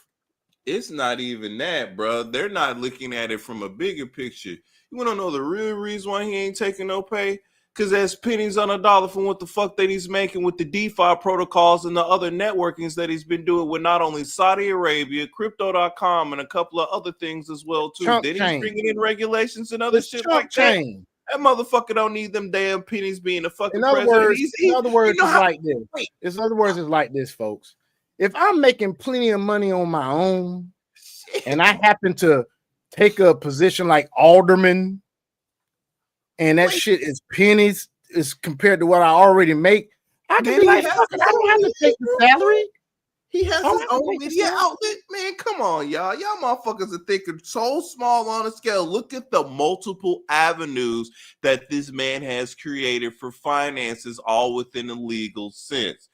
But he's not even cutting people off for having the same avenues to make money like him. But people need to start getting out of their feelings and start utilizing him as an archetype for making money and looking at the moves and stuff that he's making. Like fuck all that other bullshit. I looked at what moves that he's making because he watched, and I'm speaking in regards to the crypto area. He watched us.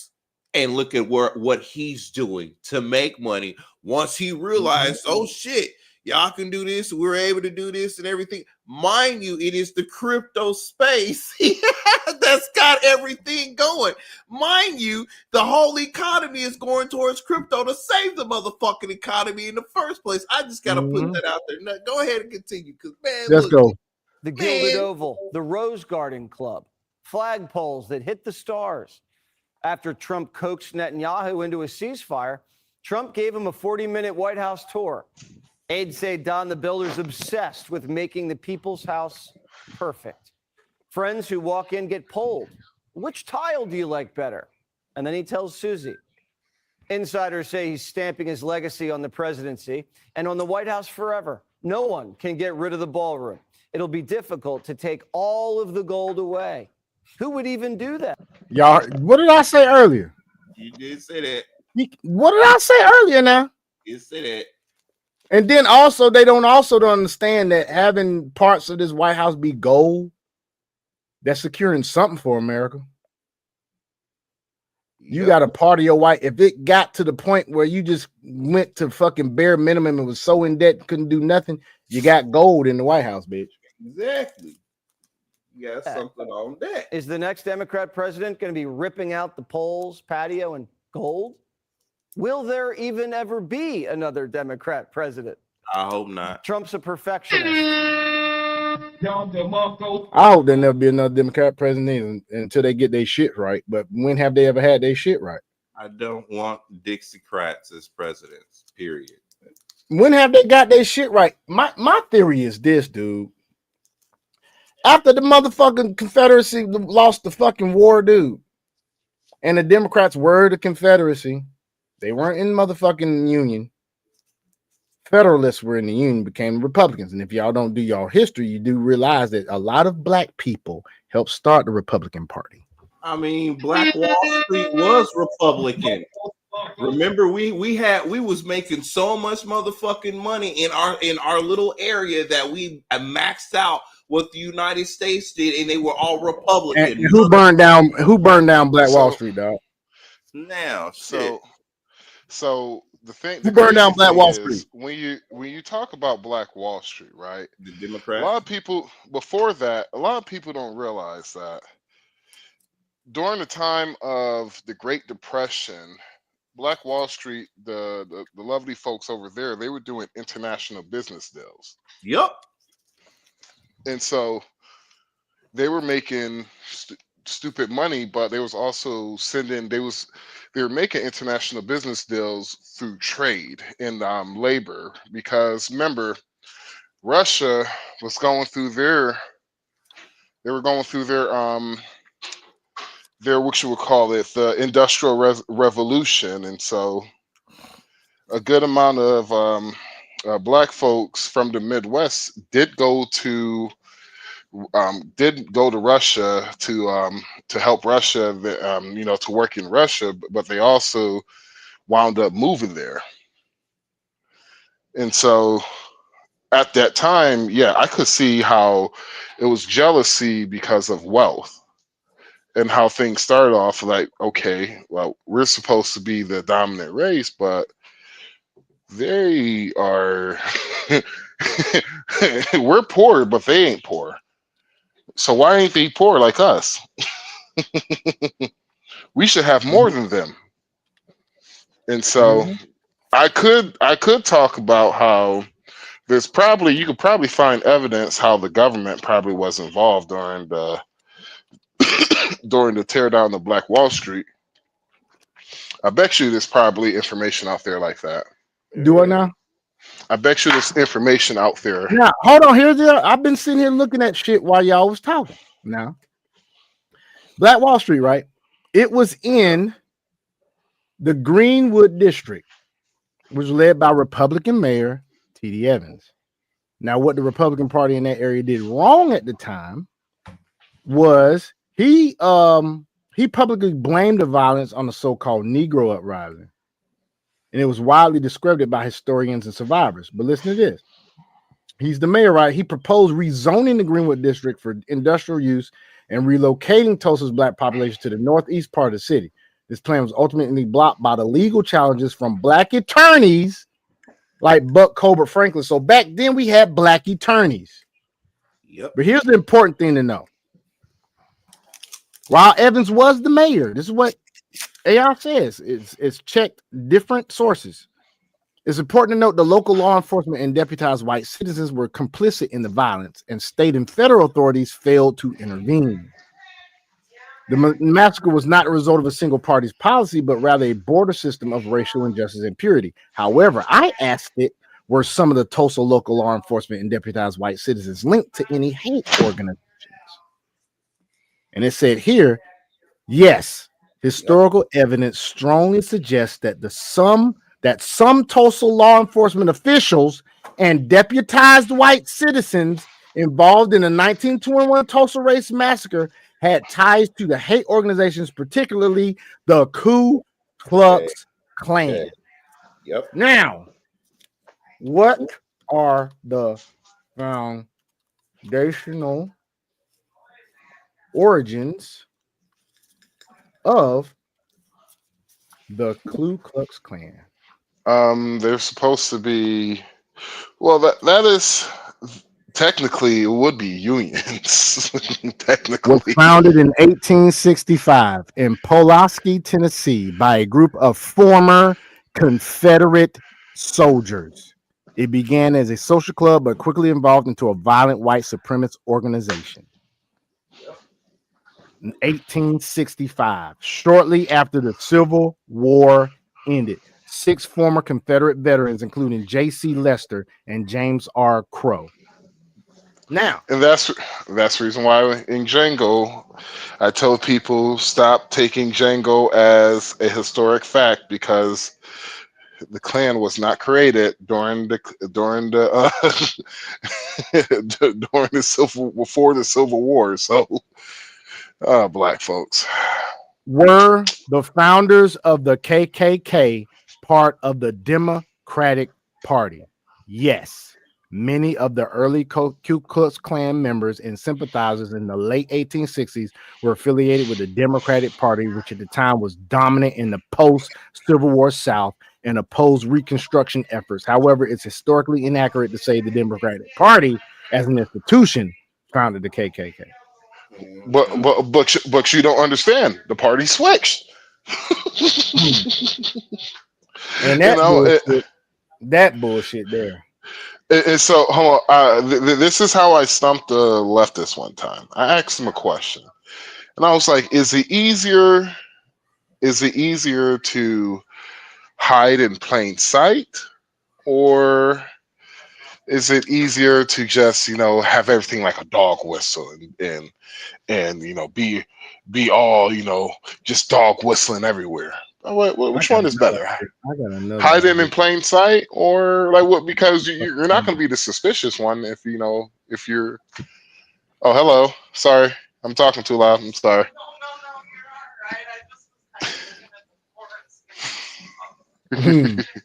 Hey, I could go out there and then go and get in some mud, and I can mess up the floor up for you if you want me to. That can. Hey, I'm here to help I'm here to help people out. That's just scary for me because if I don't get that tonight, I'll be back tomorrow. Man, what are you doing over there? I'm sorry. Yes, ma'am. I am actually folding my wet clothes because I don't have no cash, and I'm gonna hang these in my truck, and so they're gonna be dry before when I wake up. And I gotta take a shower. The KKK party switch is misleading. This is an AI. It says the party switch myth versus reality. The idea of the KKK party switch is misleading. The KKK itself did not switch parties. Rather, the political coalitions and platforms of the Democratic and Republican parties evolved, especially during the Civil Rights era. In the mid-20th century, particularly after the Civil Rights Act of 1964 and the Voting Rights Act of 1965, many white Southern conservatives began shifting their support to the Republican Party. White Southern conservatives switched, which increasingly adopted a platform appealing to socially conservative voters in the South. The shift is often called the Southern strategy, a Republican electoral approach that capitalized on racial tensions and conservative values to win Southern votes. Modern claims that the Democratic Party founded the KKK or that the KKK switched to the Republican Party distort history. Historians emphasize that white individuals and regional blocs shifted. The organizations themselves did not formally realign. In other words, folks, that's some bullshit. But back to the tape. And not only does he have everything look beautiful, it has to sound beautiful too. POTUS is installing new surround sound. It's been battle tested. He picked the same one that's been rocking Mar-a-Lago. DJ Donnie Boy likes to jam out with the iPad. And you know who else used to dig it? Charlie. Remember Charlie down on the patio? He could sit there all night long listening to this music. The president doesn't just let anything play. He's very particular. Artists are always auditioning for singing gigs at 1600 PAF. Bette Midler not getting a call back. Look at this. Just look. It had come out a few years early. That's funny. That Beth Midler couldn't even get up in that bitch. You never kissed the orange eyes. Never kissed the orange eyes. Oh, you. I wouldn't have her ass singing at the damn White House dinner sounding like that shit.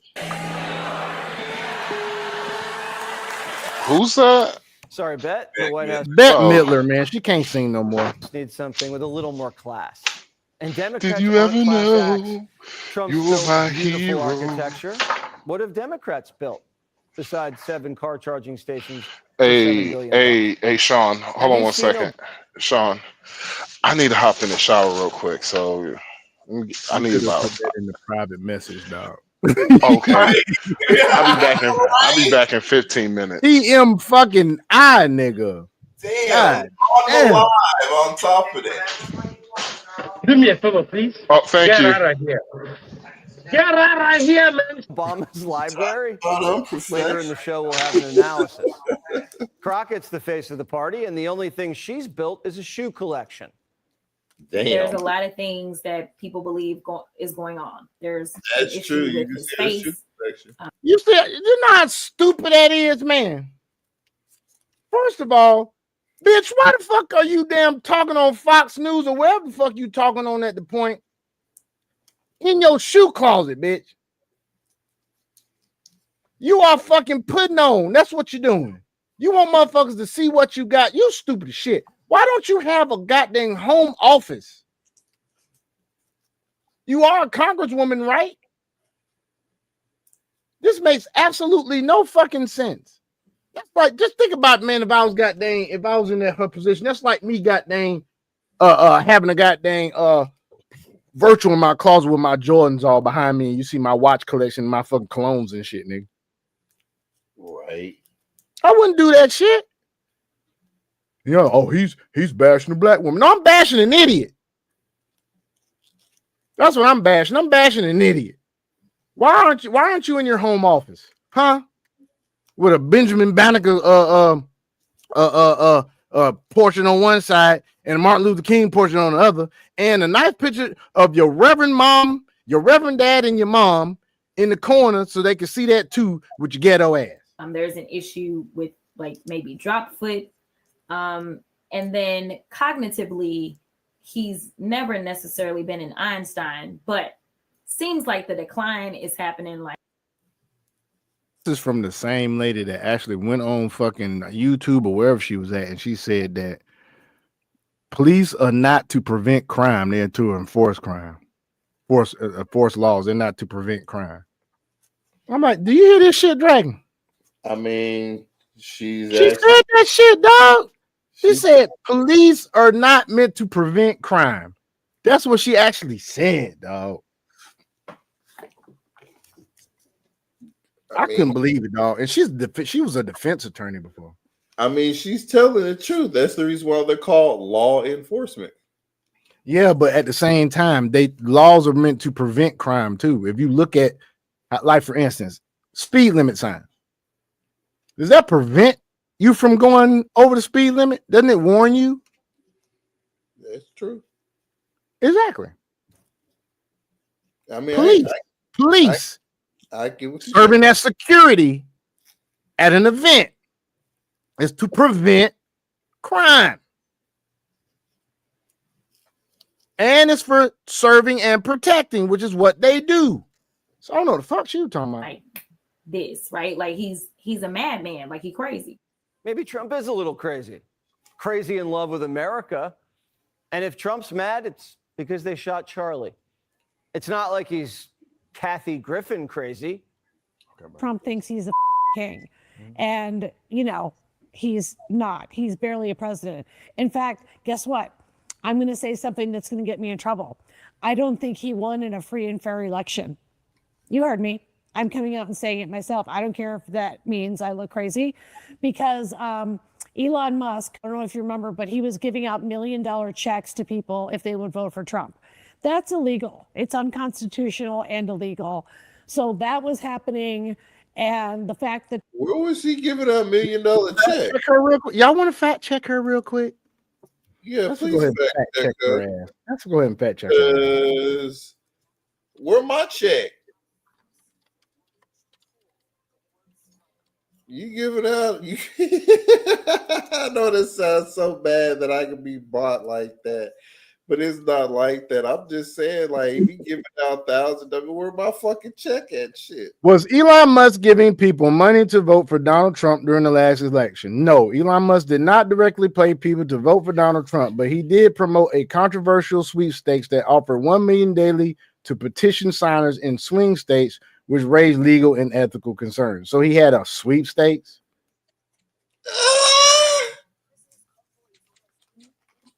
He said through his pro-Trump super PAC, the office targeted voters in battleground states like Pennsylvania, Georgia, and Michigan, encouraging them to sign a petition supporting free speech and Second Amendment rights. Participants were entered into a daily raffle, and winners were publicly awarded checks at. Dude, he was petitioning for a fucking poll, bruh. A petition to support free speech and Second Amendment rights. If you signed the petition, you were in a raffle. The raffle, which is not a guarantee you're gonna win something, so somebody would. No guarantee you're gonna do it just because you got them did the petition. They signed the petition, they didn't pay for shit. Right. They signed a petition. They went on the petition. You get a petition who entered into the daily raffle. Winners were publicly awarded checks at campaign-style events. All this was to get them to sign a petition supporting free speech and Second Amendment rights. That ain't what the fuck?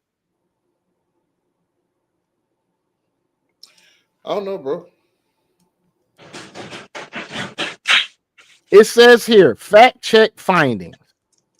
Independent fact checkers clarified that Musk did not pay people after voting for Trump. Instead, the payments were tied to signing a petition and participating in a promotional campaign. While ethically questionable, didn't say ethically wrong, so it's questionable. This distinction matters legally. It was a voter mobilization tactic, not a direct exchange of cash for votes. That's it. That's it. Registration. That's it. That's it. Y'all don't even want motherfuckers to goddamn get their ID when they go to vote, and you talking about that's fucking illegal. Right. Come on, man. Trump won all 7 swing states, which has never happened in the history of the U.S. Makes it all very suspicious to me. So there, I said it. No one's ever won 7 swing states. Reagan and Nixon won 49. According to my calculations, that's 7 swing states times 7. If Kamala was robbed and she really won, Hamas would still have the hostages, Iran would still have nukes, and it wouldn't be called the Gulf of America, now would it? Why go back? Kamala is still stuck on stupid. I was the United States Senator, second black woman elected in the history of the United States. Boy, if she ain't drunk, I don't know what is, bro. You can instantly tell her ass is inebriated, dog. Oh, let's go back. Y'all look at this shit now. Look at this shit now. Still have nukes, and it wouldn't be called the Watch how she come on, Dragon. Watch this shit, dog. Gulf of America, now would it? Why go back? Kamala is still stuck on stupid. I was the United States Senator, second black woman elected in the history of the United States Senate. And I was the first woman vice president of the United States. So. She ain't black, and she's drunk as hell. Yeah, you can tell. She is Indian and white, folks. Indian and white. That's funny. There are those things that I look at her facial features. She's not black. She's a woman of color. She ain't black. And go look at Candace Owens has a great breakdown of the fact that she is not black. Go look at that shit. She did the research. It's out there. I needed to make sure that people knew. That is a decent resume, but go ahead. But there, well, some people have actually said I was the most qualified candidate ever to run for president. Okay. Senator and then VP. So is Biden, Gore, Nixon, Johnson. Does Kamala being a black woman make her more qualified? Doubt it. But Kamala may have to tell her party to stand back and stand by because the insurrectors are rattling the doors of the speaker's office. Imagine being able to build an app with your name on it just by thinking about it. Meet Base awesome. 40. Swear her in! Swear her in! Swear her in! Swear her in! Swear her in! Swear her in! Swear. Democrats set up a campsite outside Mike Johnson's door. Swalwell's roaming the halls looking for him. Any Republicans in here? I don't see any. That's the House floor right now. Those doors are closed. Anyone want to work? Anyone around? Crickets. Well, they're not there because the Schumer shutdown wants free health care for illegals. Hips isn't singing mariachi anymore. It's hip hop. House Republicans shut the government down. Then they ran out of town. And for the last 3 weeks, they're nowhere to be found. Oh, hell no, man. Do me a favor, please. Get out of here. Get out of here, man. Man, how can you Jeffrey get on my fucking nerves, man? He on my fucking nerves, dog. This dude here is ignorant, dude. You see how they pandering the blacks some more, man? I see. Come on, man. Hips is moving his lips, but he voted against no tax on tips. Is Schumer rhyming and stealing? Y'all heard that? Voted against no tax on tips. We hope not. Trump's worried Chuck has Biden brain. He's a loser. I've known him all his life. He's always been sort of a loser, but an intelligent one. But I think he's losing IQ points with time. I think that happens. I hope it hasn't happened with me. I know if it did, you guys will let me know about it very quickly. The only deal Truck's trying to strike is with AOC. Dude just picked it himself. That's a genius that does that, man. You have to be able to pick it yourself. And he just did that shit. Y'all see how smooth our fucking president is? I'm not worshiping. He's not an idol to me. I'm just saying, dude is a good ass president. So that he can keep his job. Since no one's in charge, the party's getting riled up and taking everyone down. The climate mobs are coming for Kamala. Kamala Harris, you are a right-wing war criminal! You are a right-wing... You funded genocide for 161 days! You are a war criminal! You sold out the youth! Look how she's fighting with the mob. Now, y'all wanted this as a fucking president? You have to be calm. Look at what George Bush did when he found out the damn towers was going down. He was in front of some kids at the goddamn elementary school reading books. Now, I don't agree with George Bush being a great president, but he ain't nowhere near as bad as Biden was. But regardless, being president, you have to have some calm demeanor. This chick over here, look at this shit, man. She is fucking arguing with somebody in the audience. Coming for Kamala. It's like that time she threw out them Christians that was at her rally and said you at the wrong one. Y'all wanted this to be president? Kamala Harris, you are a right-wing war criminal! Look at this. Watch. Look, she stands up. Look. Right there. Look at her. Look at her now. Look at her now. She has no emotional intelligence. How y'all ladies like to say. Us men like to say she can't control her emotions. 61 days! You are a war criminal! You sold out the youth! You sold out the climate! Shame on you! All right. This is your fault! We have Trump because this is your fault! Even Spartacus is getting lit up. Corey's getting called a Nazi sympathizer by Bravo. And talk about somebody that can't control their damn emotions. Cory Booker's the main one. This nigga here is beta. TV hosts. And he's just taking it.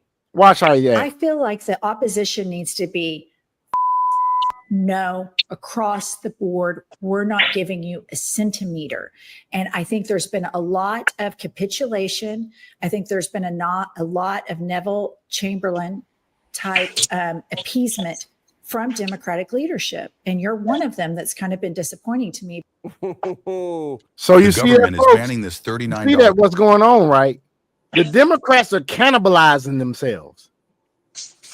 They are in total This goes on, the more their odds sink. Well, we were looking at the Democrats with a very clear shot of taking control of the U.S. House of Representatives, according to the Kalshi prediction market odds. We saw them in an 83% chance. But those odds have gone plummeting down. Now we're talking about just a 63% chance, while the GOP's chances up like a rocket, up like gold. I don't think that's even close, dude. Because the way these motherfuckers switching and motherfuckers leaving, you had 4 million people switch sides and start registering as Republicans. 4 million. That's nationwide. Yeah, that's so I don't even believe this shit. That's a prediction. That ain't that's a prediction, y'all. And it just sunk a little bit more because Democrats want trans shot putters at the Olympics. My question is whether you think they should compete in women's sport in the Olympics, because it's coming to LA, so it's relevant. I think transgender female athletes are women athletes, and they should be able to compete. Really? Democrats want dudes competing against women in the Yeah, you heard it right. in LA. They want men playing rugby against women. I'm gonna tell you right now, dog. And it's gonna take shit like this to show their ass. Y'all seen how what was going on? Something happened where one of these sporting events or something, they went real fucking woke and they lost a lot of fucking money. It was just recently. I can't remember. Max would probably know, but Max ain't back yet. I'm gonna have to ask him when he comes back. My prediction is this: if they fucking let transgender athletes compete in this Olympics over in LA, bruh, because knowing fucking Gavin Newsom and his stupid ass, he probably would be like, yeah, let's do it. That fucking place ain't go, man. When you talk about the projections of the income, the economy that comes to that place, they will lose so much fucking money. Sure will. I mean, look at Disney. Disney's been losing fucking money on Marvel movies since fucking their first disappointment. I was looking at this shit the other night. Their first disappointment, if I'm not mistaken, was not the Eternals. The Eternals made good money. It was either Doctor Strange and the Multiverse of Madness. It was one of them. Maybe not the Black Widow, but it was woke shit started turning up in Infinity Endgame. Woke shit started showing up. Really, woke shit started turning up in Infinity War because they started making goddamn Thor a goddamn emotional motherfucking wreck. He had a damn big ass belly in Endgames. That was that woke shit started. They've been losing money since then, bro. Losing fucking money. That last Superman video for DC, they lost money because the motherfuckers woke. I bet you this damn Fantastic Four lost a whole lot of fucking money. Oh, it did. And that fucking Thunderbolts didn't make as much as they thought it was gonna make. A motherfucking woke shit. So watch it. This is my prediction. Let that shit happen at the Olympics. Boy, look here. We're gonna be an embarrassment in the whole fucking world, dog. Basketball against women. They want men swimming against women. You're going to be able to see everything in that suit. I'm boycotting the Olympics if they do that California shit. Governor against potatoes. Any boy might win. These people have to grow up. They're even praying for the resurrection of the cross-legged Messiah. Barack Obama remains our LeBron James. He's our closer, and he is our most important elected official in recent history today. Now, obviously, I worked for him, and so I'm kind of in the tank. This same dude said that boys should have a homosexual fucking mentor or role model. This the motherfucker said this shit now. Fuck Barack Obama. I said it. No. Fuck Barack Obama. Especially when he came out with that shit during the election, when he tried to goddamn lambast and damn be condescending and talk down to black men, talking about you better vote for her. Bitch, get out my face. You ain't my uncle. Get out my damn face. In terms of his ability, but I still think he's our star. Haven't you heard? There's a new GOAT, Donald J. Trump. J stands for Jordan. Even the Raging Cajuns. He won't be your fucking star if these goddamn charges get pressed about this Russia hoax nigga. And that nigga get goddamn tried for treason. Guarantee he won't be your star no more then, nigga. That you won't. Y'all realize this motherfucker could be possibly put to death? Yep. Y'all don't realize that shit, do you? Boy, black folks lose their fucking mind. It says 47's walking on water. You know what? He did it. Hey, you know what be crazy, dog? This would be fucking crazy, dude. Think about this, Dragon. Yes. What if this nigga gets tried for treason and he fucking gets sentenced to death, right? What if Donald Trump pardons his ass? That would be interesting. Think about it like this now. Of course, he would be hated by his base. But knowing how Republicans communicate now, in the small circles and all that other shit, I got a feeling that some part of his base would understand. Because think about the political power that could hold. Some of these sleep ass black folk will finally wake up and be like, damn, he pardoned Barack. And they will be like, Donald Trump, my man now. That would be death to the Democratic Party, dog, if he did that shit.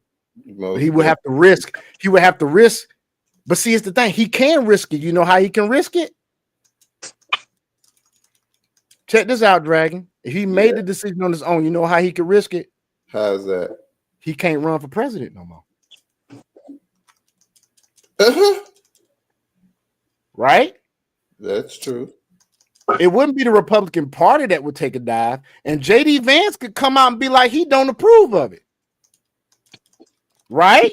That's true too. Him doing that would keep the base, and the black folks would probably still vote for JD Vance. It depends on how he would come against it. He could say we have to agree to disagree. I don't agree with it, but I understand why he did it. He do some shit like that, bruh. Democrats are dead, bruh. They already dead anyway. Because when they do this damn Supreme Court decision about this Voting Rights Act, the section of the Voting Rights Act, because once again, black folk, please educate yourself. They're not doing away with the Voting Rights Act. They're not doing away with the Civil Rights Act. What they're doing is they're making sure that the congressional lines that are drawn are not racially biased. That's all they're doing. Yep. That is it. It's not to take away our vote. And damn, Roland Martin is having a fucking conniption about this shit. But that don't surprise me because Roland Martin, he feeds off your emotions. He's just doing that shit for clicks, and that pays him. Yep. That pays him. So that's what he's gonna do. But let's keep on. And I think he deserves some credit for it. Right? They just do. They're having a legitimate, kind of moment in the sun, and that's fine. Trump brought peace to the Middle East and D.C. I'll say this: as crazy as that motherfucker that just was talking is, he does at least have the sense to give credit where credit's due because he's done that shit before during Trump's first presidency. He did that shit before. Right. He'll fucking give you hell, but once you do something good, he will give you credit. I will give that to him now. He has done that before. Look at Union Station. Taking my first train in a very long time from Washington, D.C. Just walked through Union Station. Unbelievable. The first time in years Union Station hasn't smelled like piss and booze. And there weren't like pigeons pooping on it. That shit look beautiful, don't it? Everything. And homeless people using drugs and bathing in the fountains. It's been incredible. I was in D.C. yesterday, and every park is pristine. No graffiti, no homeless. And the grass just looks greener. Remember, Trump knows grass. He's making his mark and still has 3 years to go, maybe more. Presidential historian Newt Gingrich. Man, this is this is the thing that what killed me about niggas, not black folks, but niggas. And some black folks. Y'all can't see, y'all too busy looking at all the negative and then looking at the positives. It's so many positives. This country is cleaning up back to conservative values like it should be, like it always has been. Because once Barack Obama got in there, shit just started getting Sodom and Gomorrah-ish. Yep. He pushed that LGBTQIA plus stuff. And now they're saying that Michelle actually might be a man, allegedly. I'm not gonna say she is till I see unsubstantiated proof. That dude. I'ma say that's a nigga, bro. Allegedly, remember we gotta say allegedly. And I proven we gotta say allegedly. Rarely ever hear me say that. You rarely ever hear me say that. But I'm gonna tell you like this. I'm gonna tell you like that. There are a lot of black men out here in this world that if that comes out and it's really, really true. You remember how black men used to talk about how she was shaped, or he was shaped, allegedly. Yep. Boy, it's gonna be a lot of black men looking in the mirror like, "Fuck, nigga." I was looking at transsexuals' booty. Hey, motherfuckers don't be knowing sometimes. So Yeah, we don't be knowing sometimes. It was a chick on it was either that dude that used to do the pregnancy test. It was either it was either Jerry or either the other cat. They had a transvestite on there one time, dog. Was so fucking fine, nigga. Pause. I'm not gay. Nobody could tell this was a fucking man. When I tell this, but see, here's the thing. That's why I don't like chicks that's got dang post-surgical. This motherfucker had hormonal therapy, surgery, had a BBL, had titties, all that shit. None of it was real on this motherfucker, dog. None. Makeup all over the fucking place. Drag queen makeup, man. That's why I don't like bitches that ain't natural, bro. Ingrid says he's already way up there. Same with me, bro. He said, I'll go down as the greatest president in history. And then he blew it. He said, I'm not sure if I put him above Washington or Lincoln. So I'm not that happy about that, dude. Want even more Fox News on YouTube? See, what people don't understand is our president has a sense of fucking humor. He has a sense of fucking humor. I mean, he's a regular dude that just happens to be a millionaire. That's all. Hey, let's go into before we get into this last segment, man, about Crowder. Let's watch a couple of funny things. Let's watch some funny shit first. Let's watch some funny shit because we have been watching a lot of some this shit here was fun as hell to me. So y'all know how it is, social media and everything. Y'all know how it's been with social media and how females will be, you know, they have this elevated opinion of themselves now because they have all these simps and shit all coming in their DMs and shit and telling you're a queen and you're a 10 and stuff. Well, let's look at the results of somebody that has been lied to the whole time they've been on social media. Here we go. Your ass sound like a supervillain. Look at this shit. This shit's funny as fuck. I am the queen. The queen. The queen of what? Of United States of America. Man, your ass sound like a supervillain.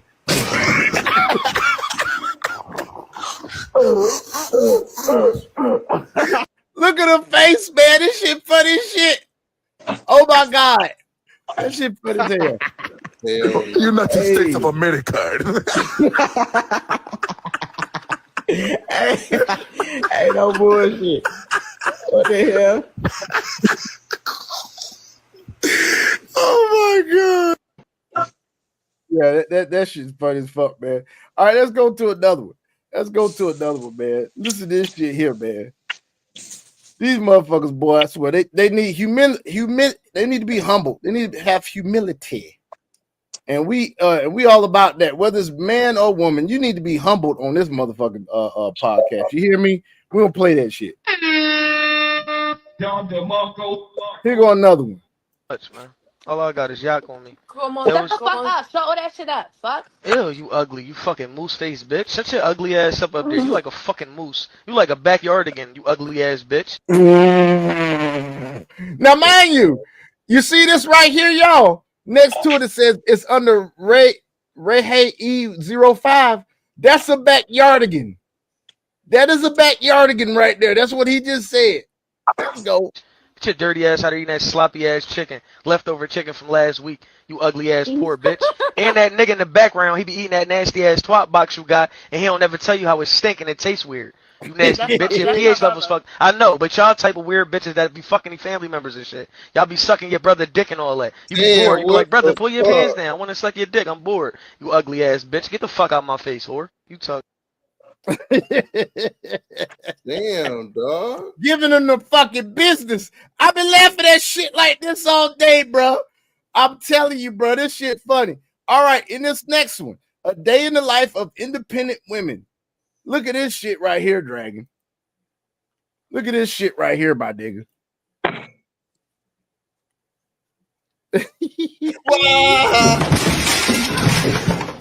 Damn. And my head hit the wall. What happened? Hey, this shit funny as hell, dog.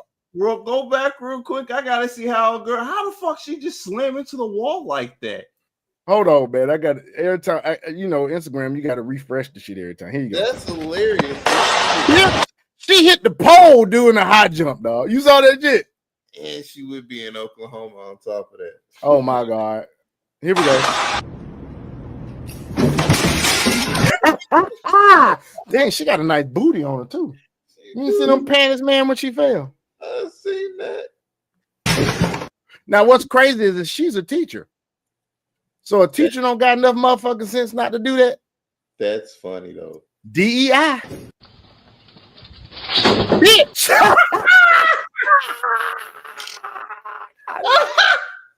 What the fuck happened though? It was the I dog. don't know what the fuck happened. It was the dog, the leash. The dog pulled her ass. Yeah, the dog put her.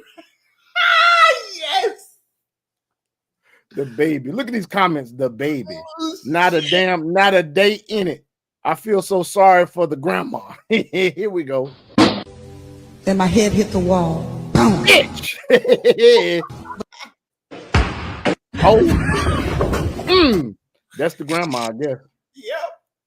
Oh my god. Look at this shit. That grandma. Watch this shit. Watch this shit.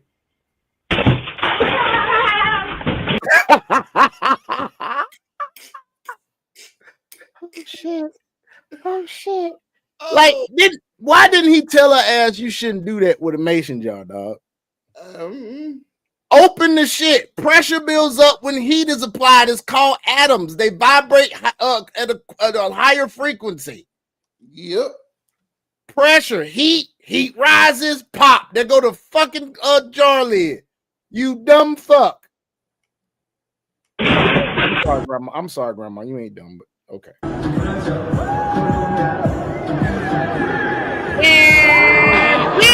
Hey, you know what? I've seen this a lot of times, but you know what make that shit even funnier, though? That motherfucker, you heard the DJ sound when she was falling. That bitch said,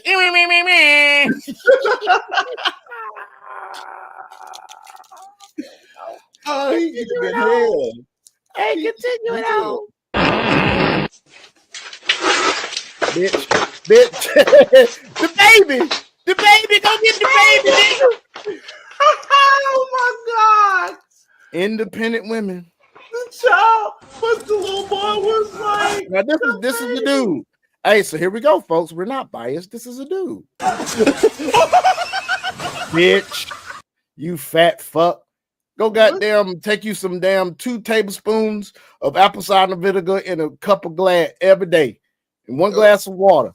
2 tablespoons apple cider vinegar and 8 ounces of water. You need to drink that twice a day. You need to put down the Popeyes. You need to goddamn start walking 10,000 steps a day. Just walk. It'll come off. Take down your portions. You fat pachyderm.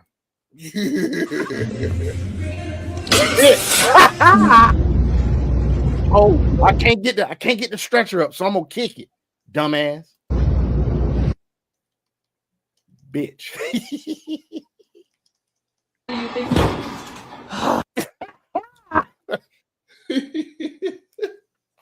And you want us to be stepdaddies? Hell no.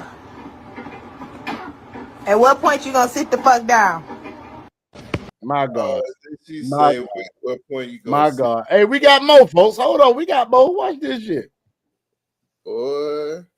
This is what happens when you're a libtard and you're a feminist at the same fucking time. You gonna learn today. You gonna learn today. It says, why do you keep looking at that account? Because it's men giving equality. Here's equality right here.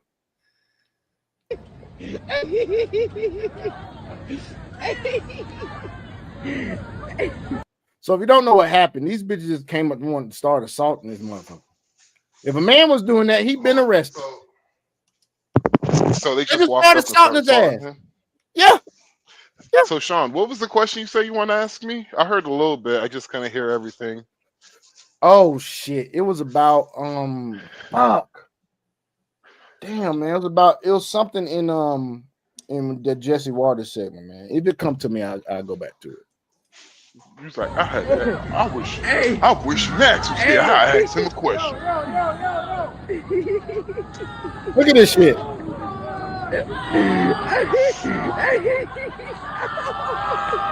He kissed the cement.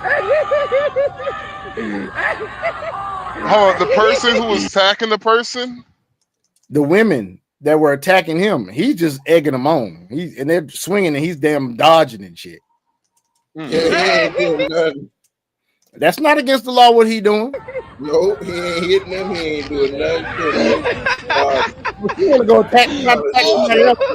Guys, get him. He's telling us stop that shit. What? Stop lying. Stop lying. You walked up drunk. We got it on camera. You walked up drunk and mushed him. We got it on camera. Stop playing. Y'all heard that right? She walked up drunk and mushed his ass. She assaulted him. Stop playing. My son ain't touch you. That's what happened in that one. Hey, let's go to another one. I don't know what this is. I just know I sent it to y'all, motherfucker. We're gonna see what the fuck this is. I do not know what this is. I don't think I saw this one. So are they going to file charges for Obama for treason? If they do, I was saying to Matt, I was saying to Dragon, I said, Dragon, what if they did? This shit Nice comes out and they actually do charge his ass. If they charge his ass with treason, you know that's death. But it may not come to that.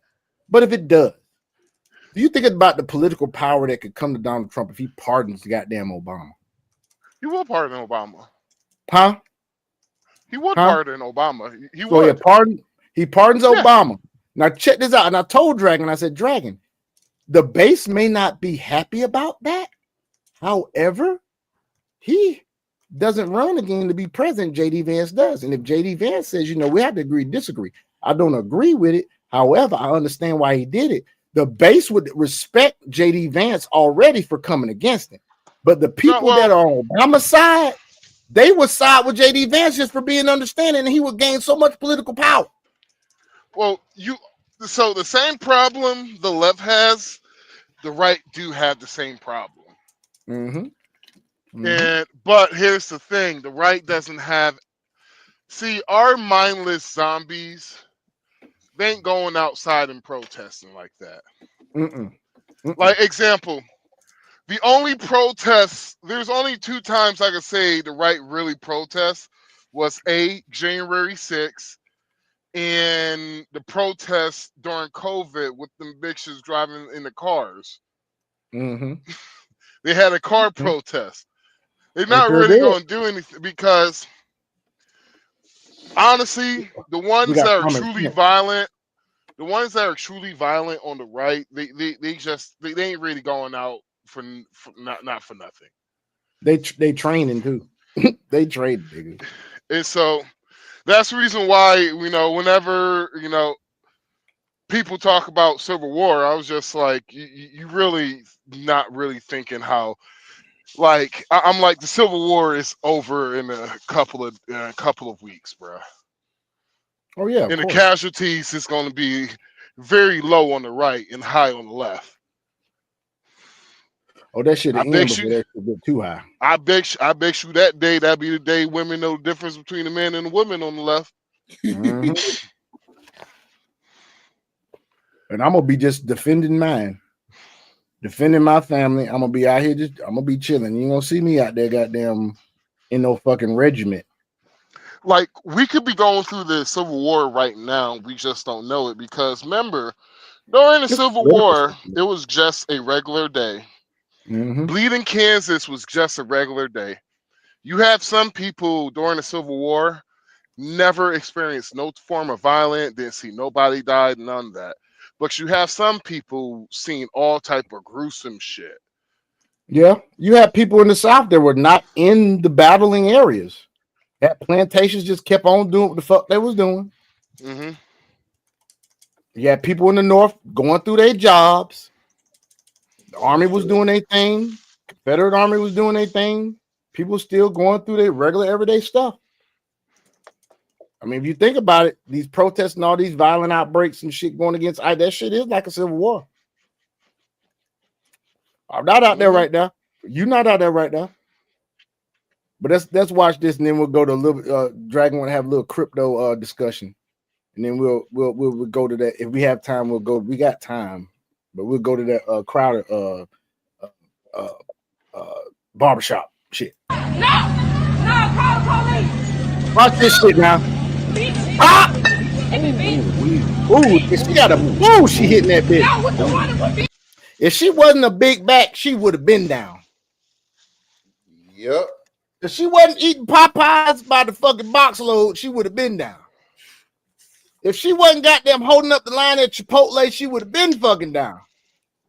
No, fat bitches don't eat Chipotle. If they did, they probably lose a little bit of weight. I'm for real, dog. If she wasn't at the damn local buffet, my nigga, giving about 2-3 plates, she would have been fucking down, nigga. You see that comment though? Wait, that comment said Juggernaut. She was eating those. Yeah, she was eating them. Juggernaut. What you want to Oh. So it says 2 master mechanics have civil disagreement for how to fix busted car windows. That's being sarcastic, saying that these 2 bitches got in an argument or something, and this bitch busted out. You saw that goddamn, what is that, a navigator? It's an old school navigator. Got the fucking, that's what again. Hey, every time that bitch go, dang, it's hitting bone. It's hitting bone, folks. And that bone is her cranium. That's her neck. Her neck in her hand. It hit the bone in her hand on that one. Here go the flow. Right there. Top of the head. Bitch. She down for the count. All right, folks. We go swing into a little crypto news, man. Hey guys, he want to have a crypto discussion, man. Let's go. Hey, Dragon, I'm gonna miss your crypto discussion, brother. I gotta wake up early. Oh no, you're good, bro. Hey, You want to see a little? You want to see a? Hey, you want to see a little bit of this? This Crowder for a minute. You said what? Go ahead. The Crowder barbershop. Man, that was the reason why I said I have to wake. I have to wake up and I had to be up at 7 o'clock. All right, then it's all good, bro. Go ahead and get you some rest, bro. We'll go ahead and do the crypto news. We probably cut it off then, man, because I need your input on this shit. So we'll do it another. All right, let's do this thing, man. Crypto news. The first thing that I want to go ahead and touch upon is, remember when I was saying that the banks are going to want to get in because $6.6 trillion worth of outflows is going to be going out and everything else like that, and how there's been some banks that's been slowly studying to where they've been pilot testing different programs and other stuff like that. Well, this was an article that actually had came out just a little bit earlier.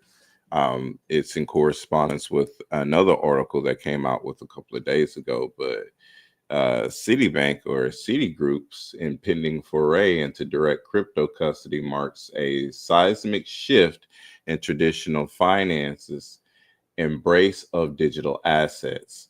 By launching a institutional grade custody service in 2026. Pause. I told y'all what was going to happen. I told y'all window of opportunity in order to accumulate assets, and so that way you could self-custody, because remember, the money that's in the actual bank, that's not really yours, or else they wouldn't be able to borrow you from your account, make it to where you can't spend money in your account, limit the amount of funds of which you can actually withdraw from your account on a daily basis and everything else like that, which means you don't control it. Let me continue. Is positioning itself at the forefront of a market poised for explosive growth. This move, underpinned by a hybrid custody model and in favorable regulatory environment, reflects both the bank's strategic foresight and the maturing infrastructure of the crypto ecosystem. Check this out. Citi's approach to crypto custody is neither fully in-house nor reliant on third-party providers. It's a hybrid solution tailored to clients' needs and asset types. According to a report by Bankless Times, funny that it would be by Bankless Times, the bank is developing internal infrastructure for high-security assets like Bitcoin and Ethereum, while leveraging external partners for lighter weight solutions in other segments. This dual track strategy allows Citi to mitigate operational risk while maintaining flexibility in a rapidly evolving market. The hybrid model aligns with broader industry trends, as noted by Coin360. Institutional clients demand custodians that can adapt to varying regulatory requirements and liquidity needs. By combining proprietary technology with vetted third-party services, Citi can offer a scalable solution without overextending its resources during the initial rollout phase.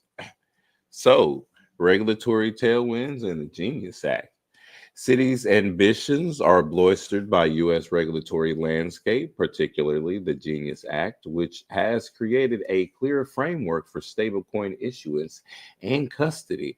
Under this legislation, permitted stablecoin issuers must maintain one-to-one reserves and liquid assets and adhere strictly to AML KYC protocols.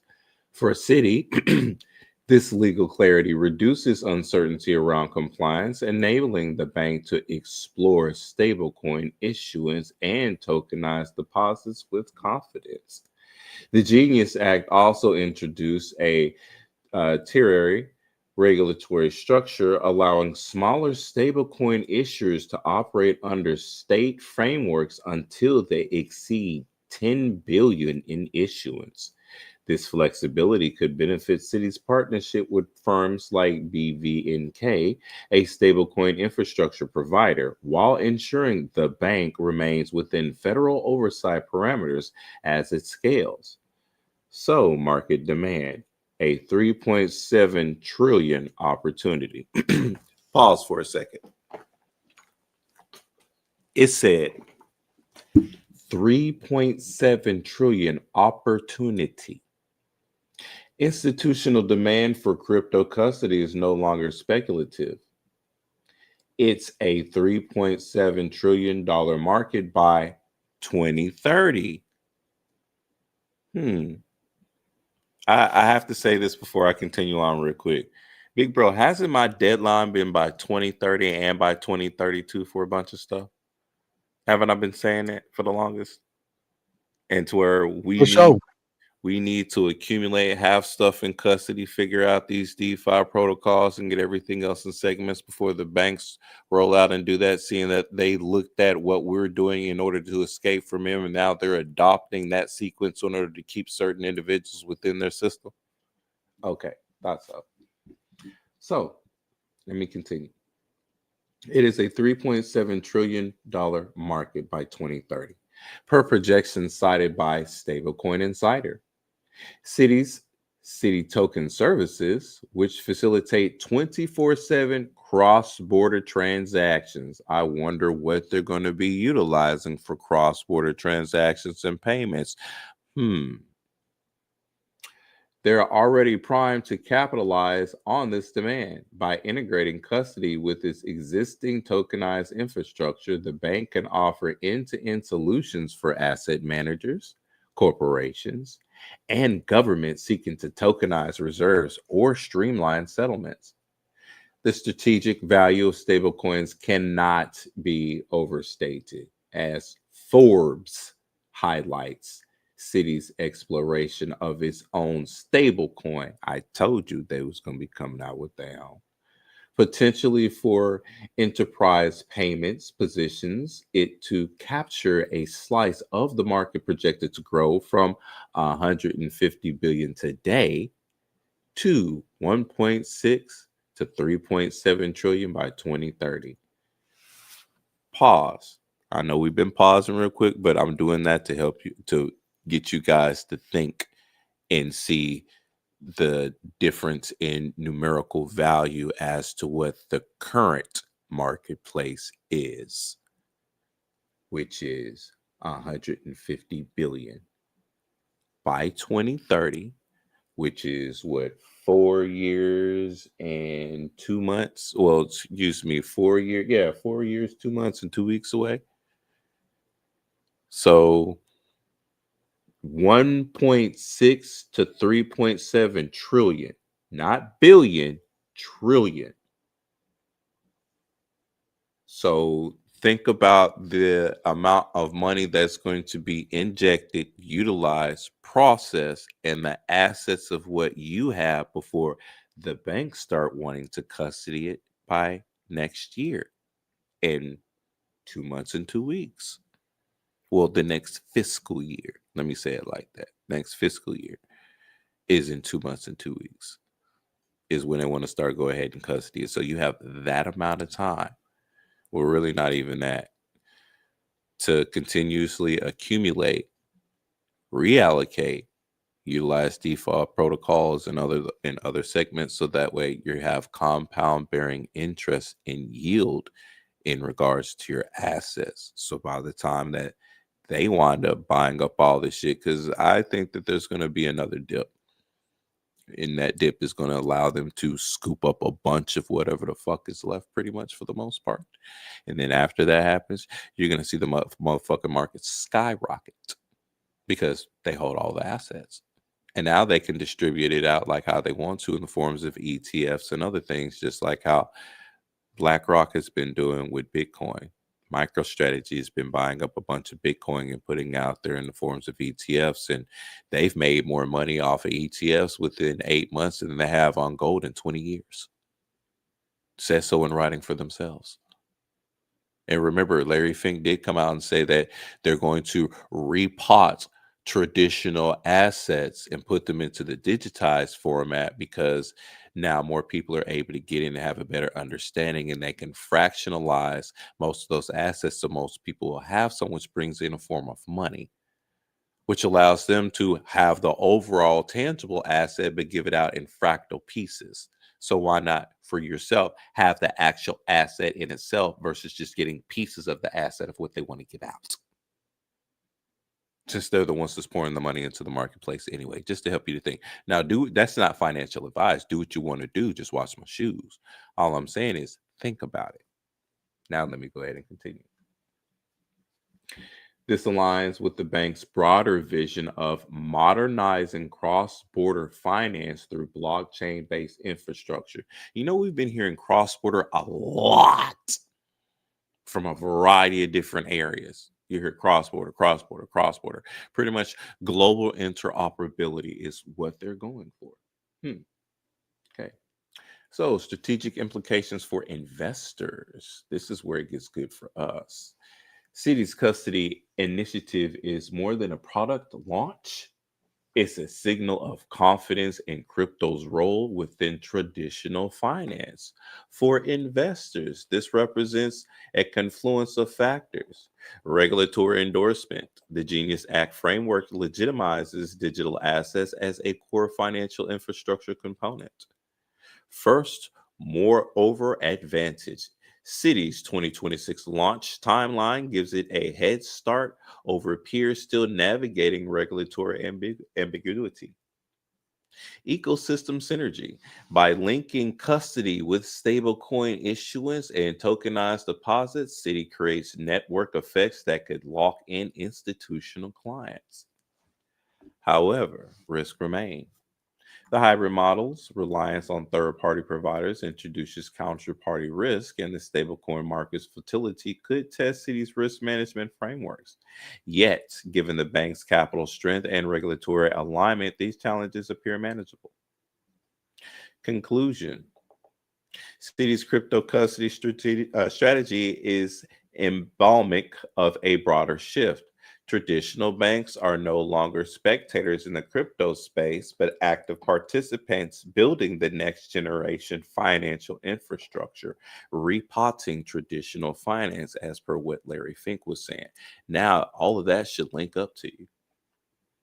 For investors, this signals a maturing market where innovation and regulation coexist as Citi bridges the gap between legacy systems and blockchain. It's not just securing assets, it's securing a stake in the future of finance, is what they say. But you want to know what's funny? And that's the end of that article. Now I can go on my little rant. You want to know what's funny? You can go ahead and do that now ahead of them.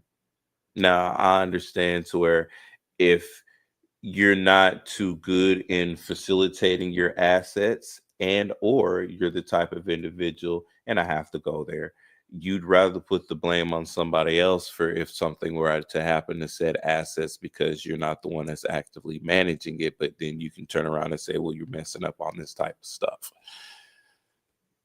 But you can go ahead and do all of that now and be ahead of Citibank in 2026. Now, mind you, yes, they do have some institutional grade stuff, but if you actually look at it, there's a bunch of institutions that's already connected with some of the DeFi layers and protocols that you can go ahead and get into now and maximize your yields. So by the time the Citibanks and the other ones decide like they're going to go ahead and implement their custodial services with tokenized assets and other stuff like that, you can be ahead of them. Wouldn't it be nice to be ahead of the banks and other stuff for a change? Kind of like how we are now in this space. Because mind you, they're copying us. They didn't want that $6.6 trillion worth of outflows to go out. Oh, no. Because instead of $6.6 trillion worth of outflows, there's going to be $3.7 trillion worth of inflows that's going to go in. Because remember, Citi's exploration of its own stablecoin potentially for enterprise payments positions it to capture a slice of the market projected to grow from 150 billion a day to 1.6 to 3.7 trillion by 2030. So over half of that would have been an outflow. Because if it's 6.6 going in, if it's 3.7 here, give or take a little stretch it out a little bit, that's literally over half of that as an outflow if they wouldn't have got on board and seen how the digitized assets are going in. And then just to bring it back full circle one more time, remember Larry Fink did say that we're repotting the assets and putting them into a digital form and then have people to go over there. And is this not what Citi is doing right now, which is utilizing said tokenized assets? Isn't the NYC doing the same thing? Hell, Texas is coming out with its own digital stock exchange as well, too. Shit.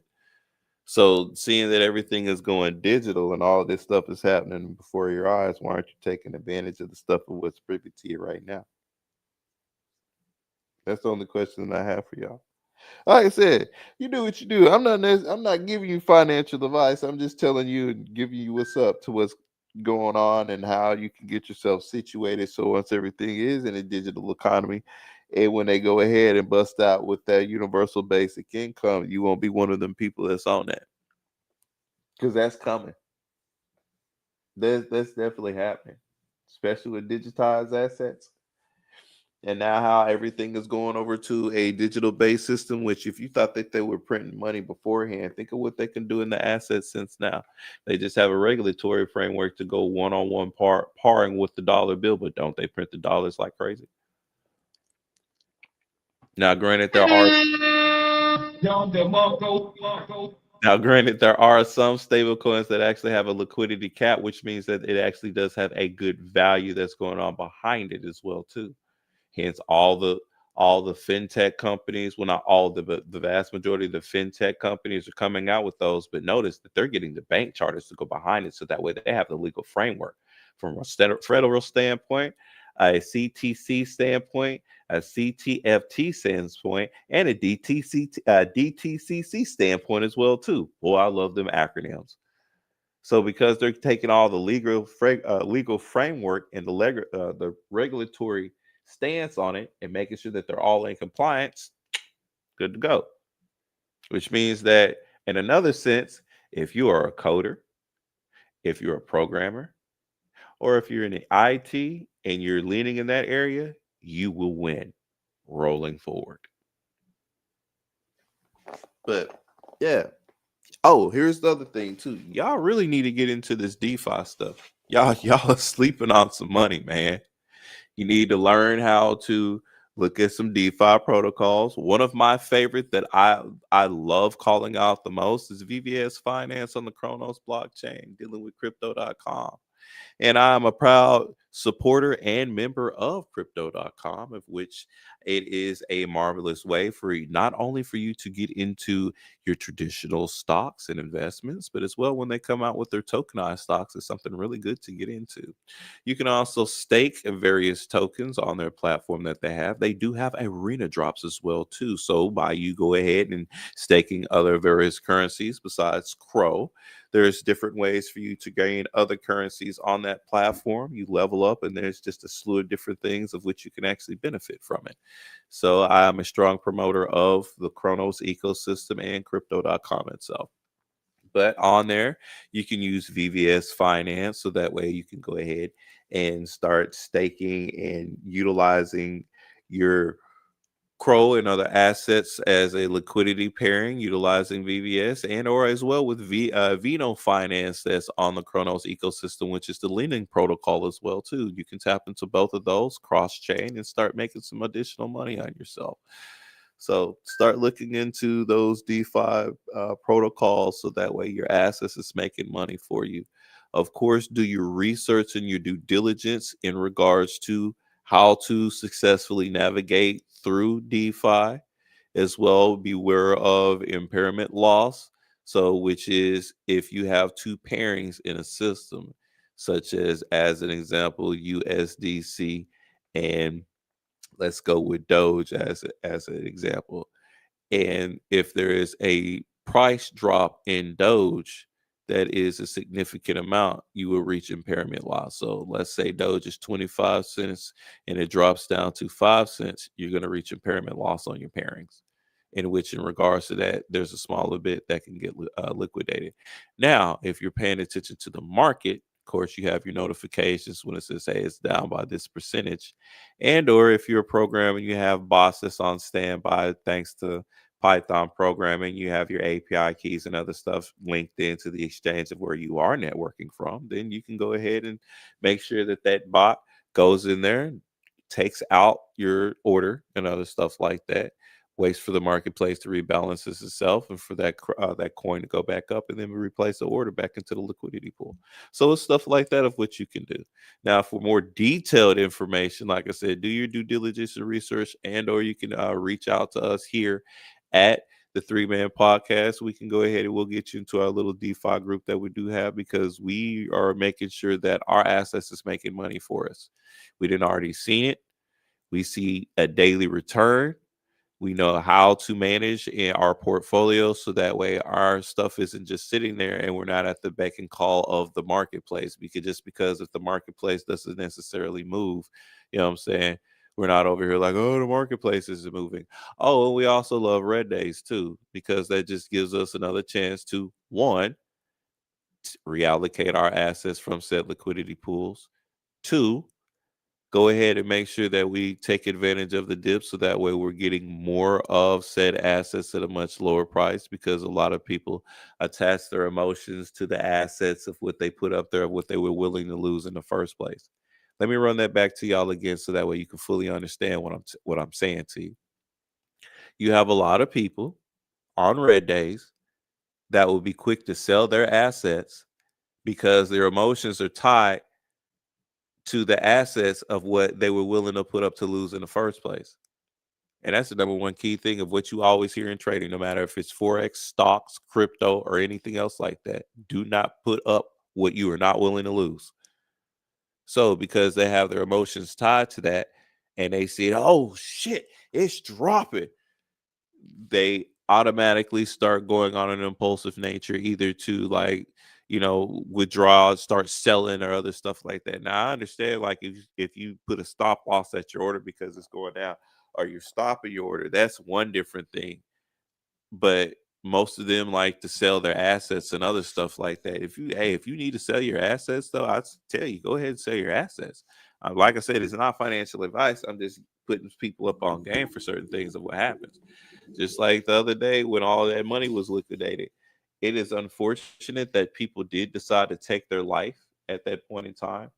For the people and individuals that did, but as I did state beforehand, and I know that there's people like with massive portfolios and other stuff like that that took a major hit, but most of those people didn't freak out because they understood what was going on, and then they had side liquidity as well too.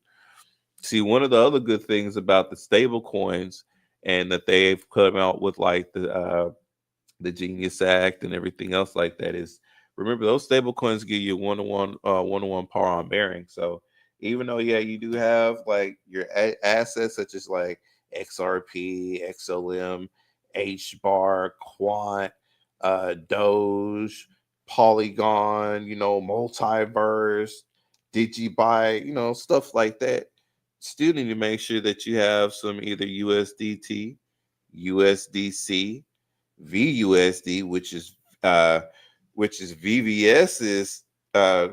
Excuse me, I'm sorry that my brain is thinking very fast. I'm having trouble speaking at the moment. But VUSD is VVS Finance 101 backed stable coin. So I even have some of that on the Chronos chain. So just in case if there's something I need to buy to get extra liquidity, I can go ahead and do that. That's same instance. That's one of the reasons why we love Red Days, because we made sure that we're not only swapping said free coins that we're able to get, because we have various different ways that we accumulate assets for free, so that way we can swap those out into the more meaningful and more tangible ones for us. And then on top of that, we'll put that into those stable coins so we have the extra liquidity. So when dips like the other day happen and other stuff like that, we can just buy up more. Especially when we pay attention to the news and we know that how many ETFs are getting ready to drop by the end of the year. And that means that the institutions are going to need to want to buy up a certain amount of it. So why wouldn't they have a nice little liquidity class, which allows the institutions, because even though they buy it up there at the top, now they can go ahead and buy pennies on a dollar. Then notice as well, too, for a lot of people, when that dip happened, sometimes some platforms you were not able to get shit on. You couldn't get certain stuff on Uphold. You couldn't get certain stuff on Kraken. I know for a fact because I did. One of the platforms that I was able to get stuff on, and shout out to the CEO of said platform for calling out Binance and them other platforms for what was going on, crypto.com. I was still able to go ahead and take advantage of said dip and go ahead and get some more assets and buy into it. And now you see that the marketplace has started to get into a stable point again for a little bit. But like I said earlier, I expect another little dip going down a little bit further so that way they can buy up more, because look at the reserves as to what they're wanting to get into. Mind you, even Citibank just announced by next year, they're wanting to have custodial access over not only crypto, but as well tokenized assets. So if they're going to be putting Solana into an ETF, Doge into an ETF, Litecoin into an ETF, XRP into an ETF, HBAR into an ETF, XLM into an ETF, think about it. They're putting all of these different things into an ETF so that way, and who controls the ETFs? The institutions. That way they can offer said collateral assets, because the vast majority of the people are not aware of said cryptocurrency and tokenized things, even though it's all out and about. But that is something of what they are not focused on. They're still focused on the old school system, but they're going to have fucking rude awakening once that flip is fully switched. And it's like, oh, well, yeah, we still accept this, but not as much. Do accept this. Because remember, there's plenty of places that's cashless as it is, mind you. There's already places that's cashless. So that's already been ushered in. Before people want to start doing any doom and gloom type shit, I just have to say it like that. Before people start saying, oh, well, it's all that crazy talk. There's already places that's cashless. They will not accept cash at all. And there's places that will not accept your credit card either. They'll accept your debit card. and accept your cryptocurrency. They'll accept your Bitcoin, your Ethereum. They'll accept your Digibyte. They'll accept your Crow. But they won't accept your credit card, nor will they accept physical cash right now as we speak. Mind you, you can go to the little change thing and go ahead and cash in all your change and get a little temporary little card and stuff, like how they be giving out the gift cards and everything else, and cash in and get XRP, Bitcoin, Ethereum, and other stuff like that. Little tokens of bounce. Mind you, Senator Loomis is putting it into play to where individuals will be able to spend Bitcoin and other stuff on your day-to-day spending habits like that and everything else. I mean, even Stripe and a couple of other companies that are part of payment systems and stuff like that is already utilizing that aspect of it. And then don't forget, in regards to Sony, that's another thing I want to talk about as well too. Sony is looking for a bank charter as well too. That way they can custodial and give out crypto services. Because Sony is networking with Rockstar Games, which makes what game? GTA, right? And it has been officially stated by insider information to where they will be doing crypto payments to individuals inside of said game.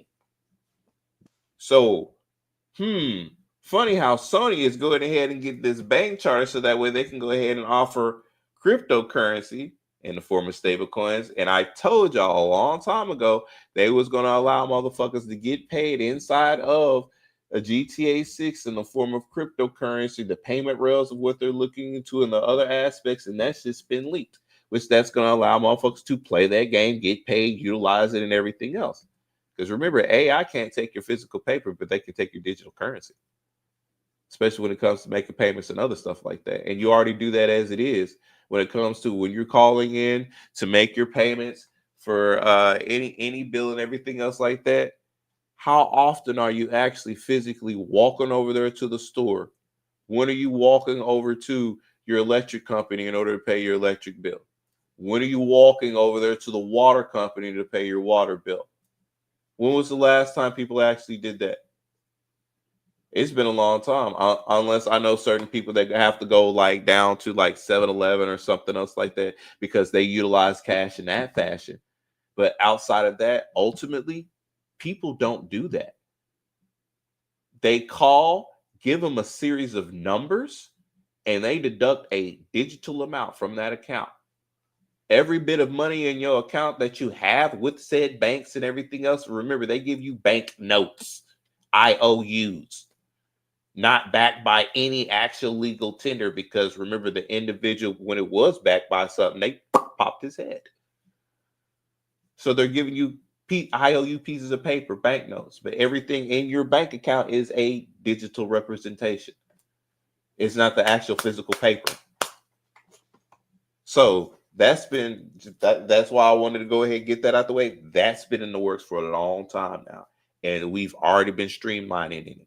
So having that understanding and seeing what's being presented now it's basically it's a financial reset for one, and then for two, it's like saying, hey, it's your opportunity to go ahead and get it now, because once this opportunity happens, it's going to be another 100 years before there's another one. Because we're at that 100-year mark. That's why they want stuff done by 2030. So that way things are fully implemented by 2033. Because from 1933 to 2033, how many years is that, bro? Seems like 100 to me. Click. And every 100 years, there is a financial shift. Every single 100 years. It must have something to do with gold. Yep. It do. Because remember, 1933 was when the gold stopped backing the dollar. And everybody went to that IOUs from the bank. Now, probably because the amount of gold we have available. Now look what's happening to that IOU. Now that IOU is going down because of how much that is being printed out. The same shit that happened in Germany before Hitler took over. I just have to be honest. With the amount of money of what was being printed out and put out there and everything else, what was making debt soar to big Bitcoin, or not Bitcoin, but cryptocurrency as a whole is a way for us to actually get rid of that debt of what's been generated, of what's been overproduced, and then actually add more for other people is how I'm looking at it. Because if I can create this currency, make sure that it has certain legal backings and other stuff like that, it'd be good to go. Shit. You know what I'm saying? But y'all need to go ahead and get into these assets, because they're literally telling you next fiscal year, at the beginning of next fiscal year, because the next actual year is in March. Ain't trying to hear nothing else from anybody, but the actual fiscal year starts in January. That's why they say Happy New Year, Happy Fiscal New Year. But because the actual new year is in the springtime when things grow. Nature knows this. I'm not fixed to argue between you and nature, but it ain't the new year when things are actually dying. I'm not trying to hear that in the winter season. No, thank you. But yeah, y'all need to get in, and that's what I have for my rant. Sorry if I went too long on my tangent, but y'all really need to understand where this stuff is going and what's happening right now, and how you can go ahead and get your 40 acres and a mule. I mean, for the time of what you might spend on some Newports, what you might spend on some Hennessy, shoot, even at one time that you might want to go ahead and get them 2 or 3 grams and other stuff like that, you can wait to the next time, so that way you can invest in said crypto assets.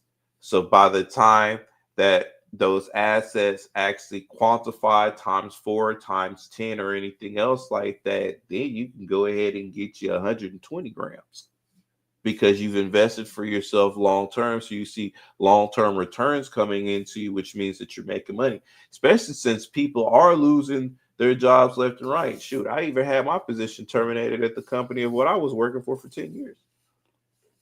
But thankfully, I'm into DeFi. I have my assets allocated, and I know what's coming. I'm not worried about shit at all.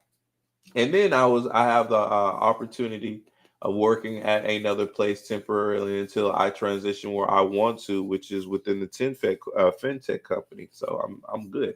I'm very thankful for the opportunity that I have, but I know bigger and better things are for me to come, and I need to go exactly where I need to be at. So it is what it is, and I'm just thankful for it.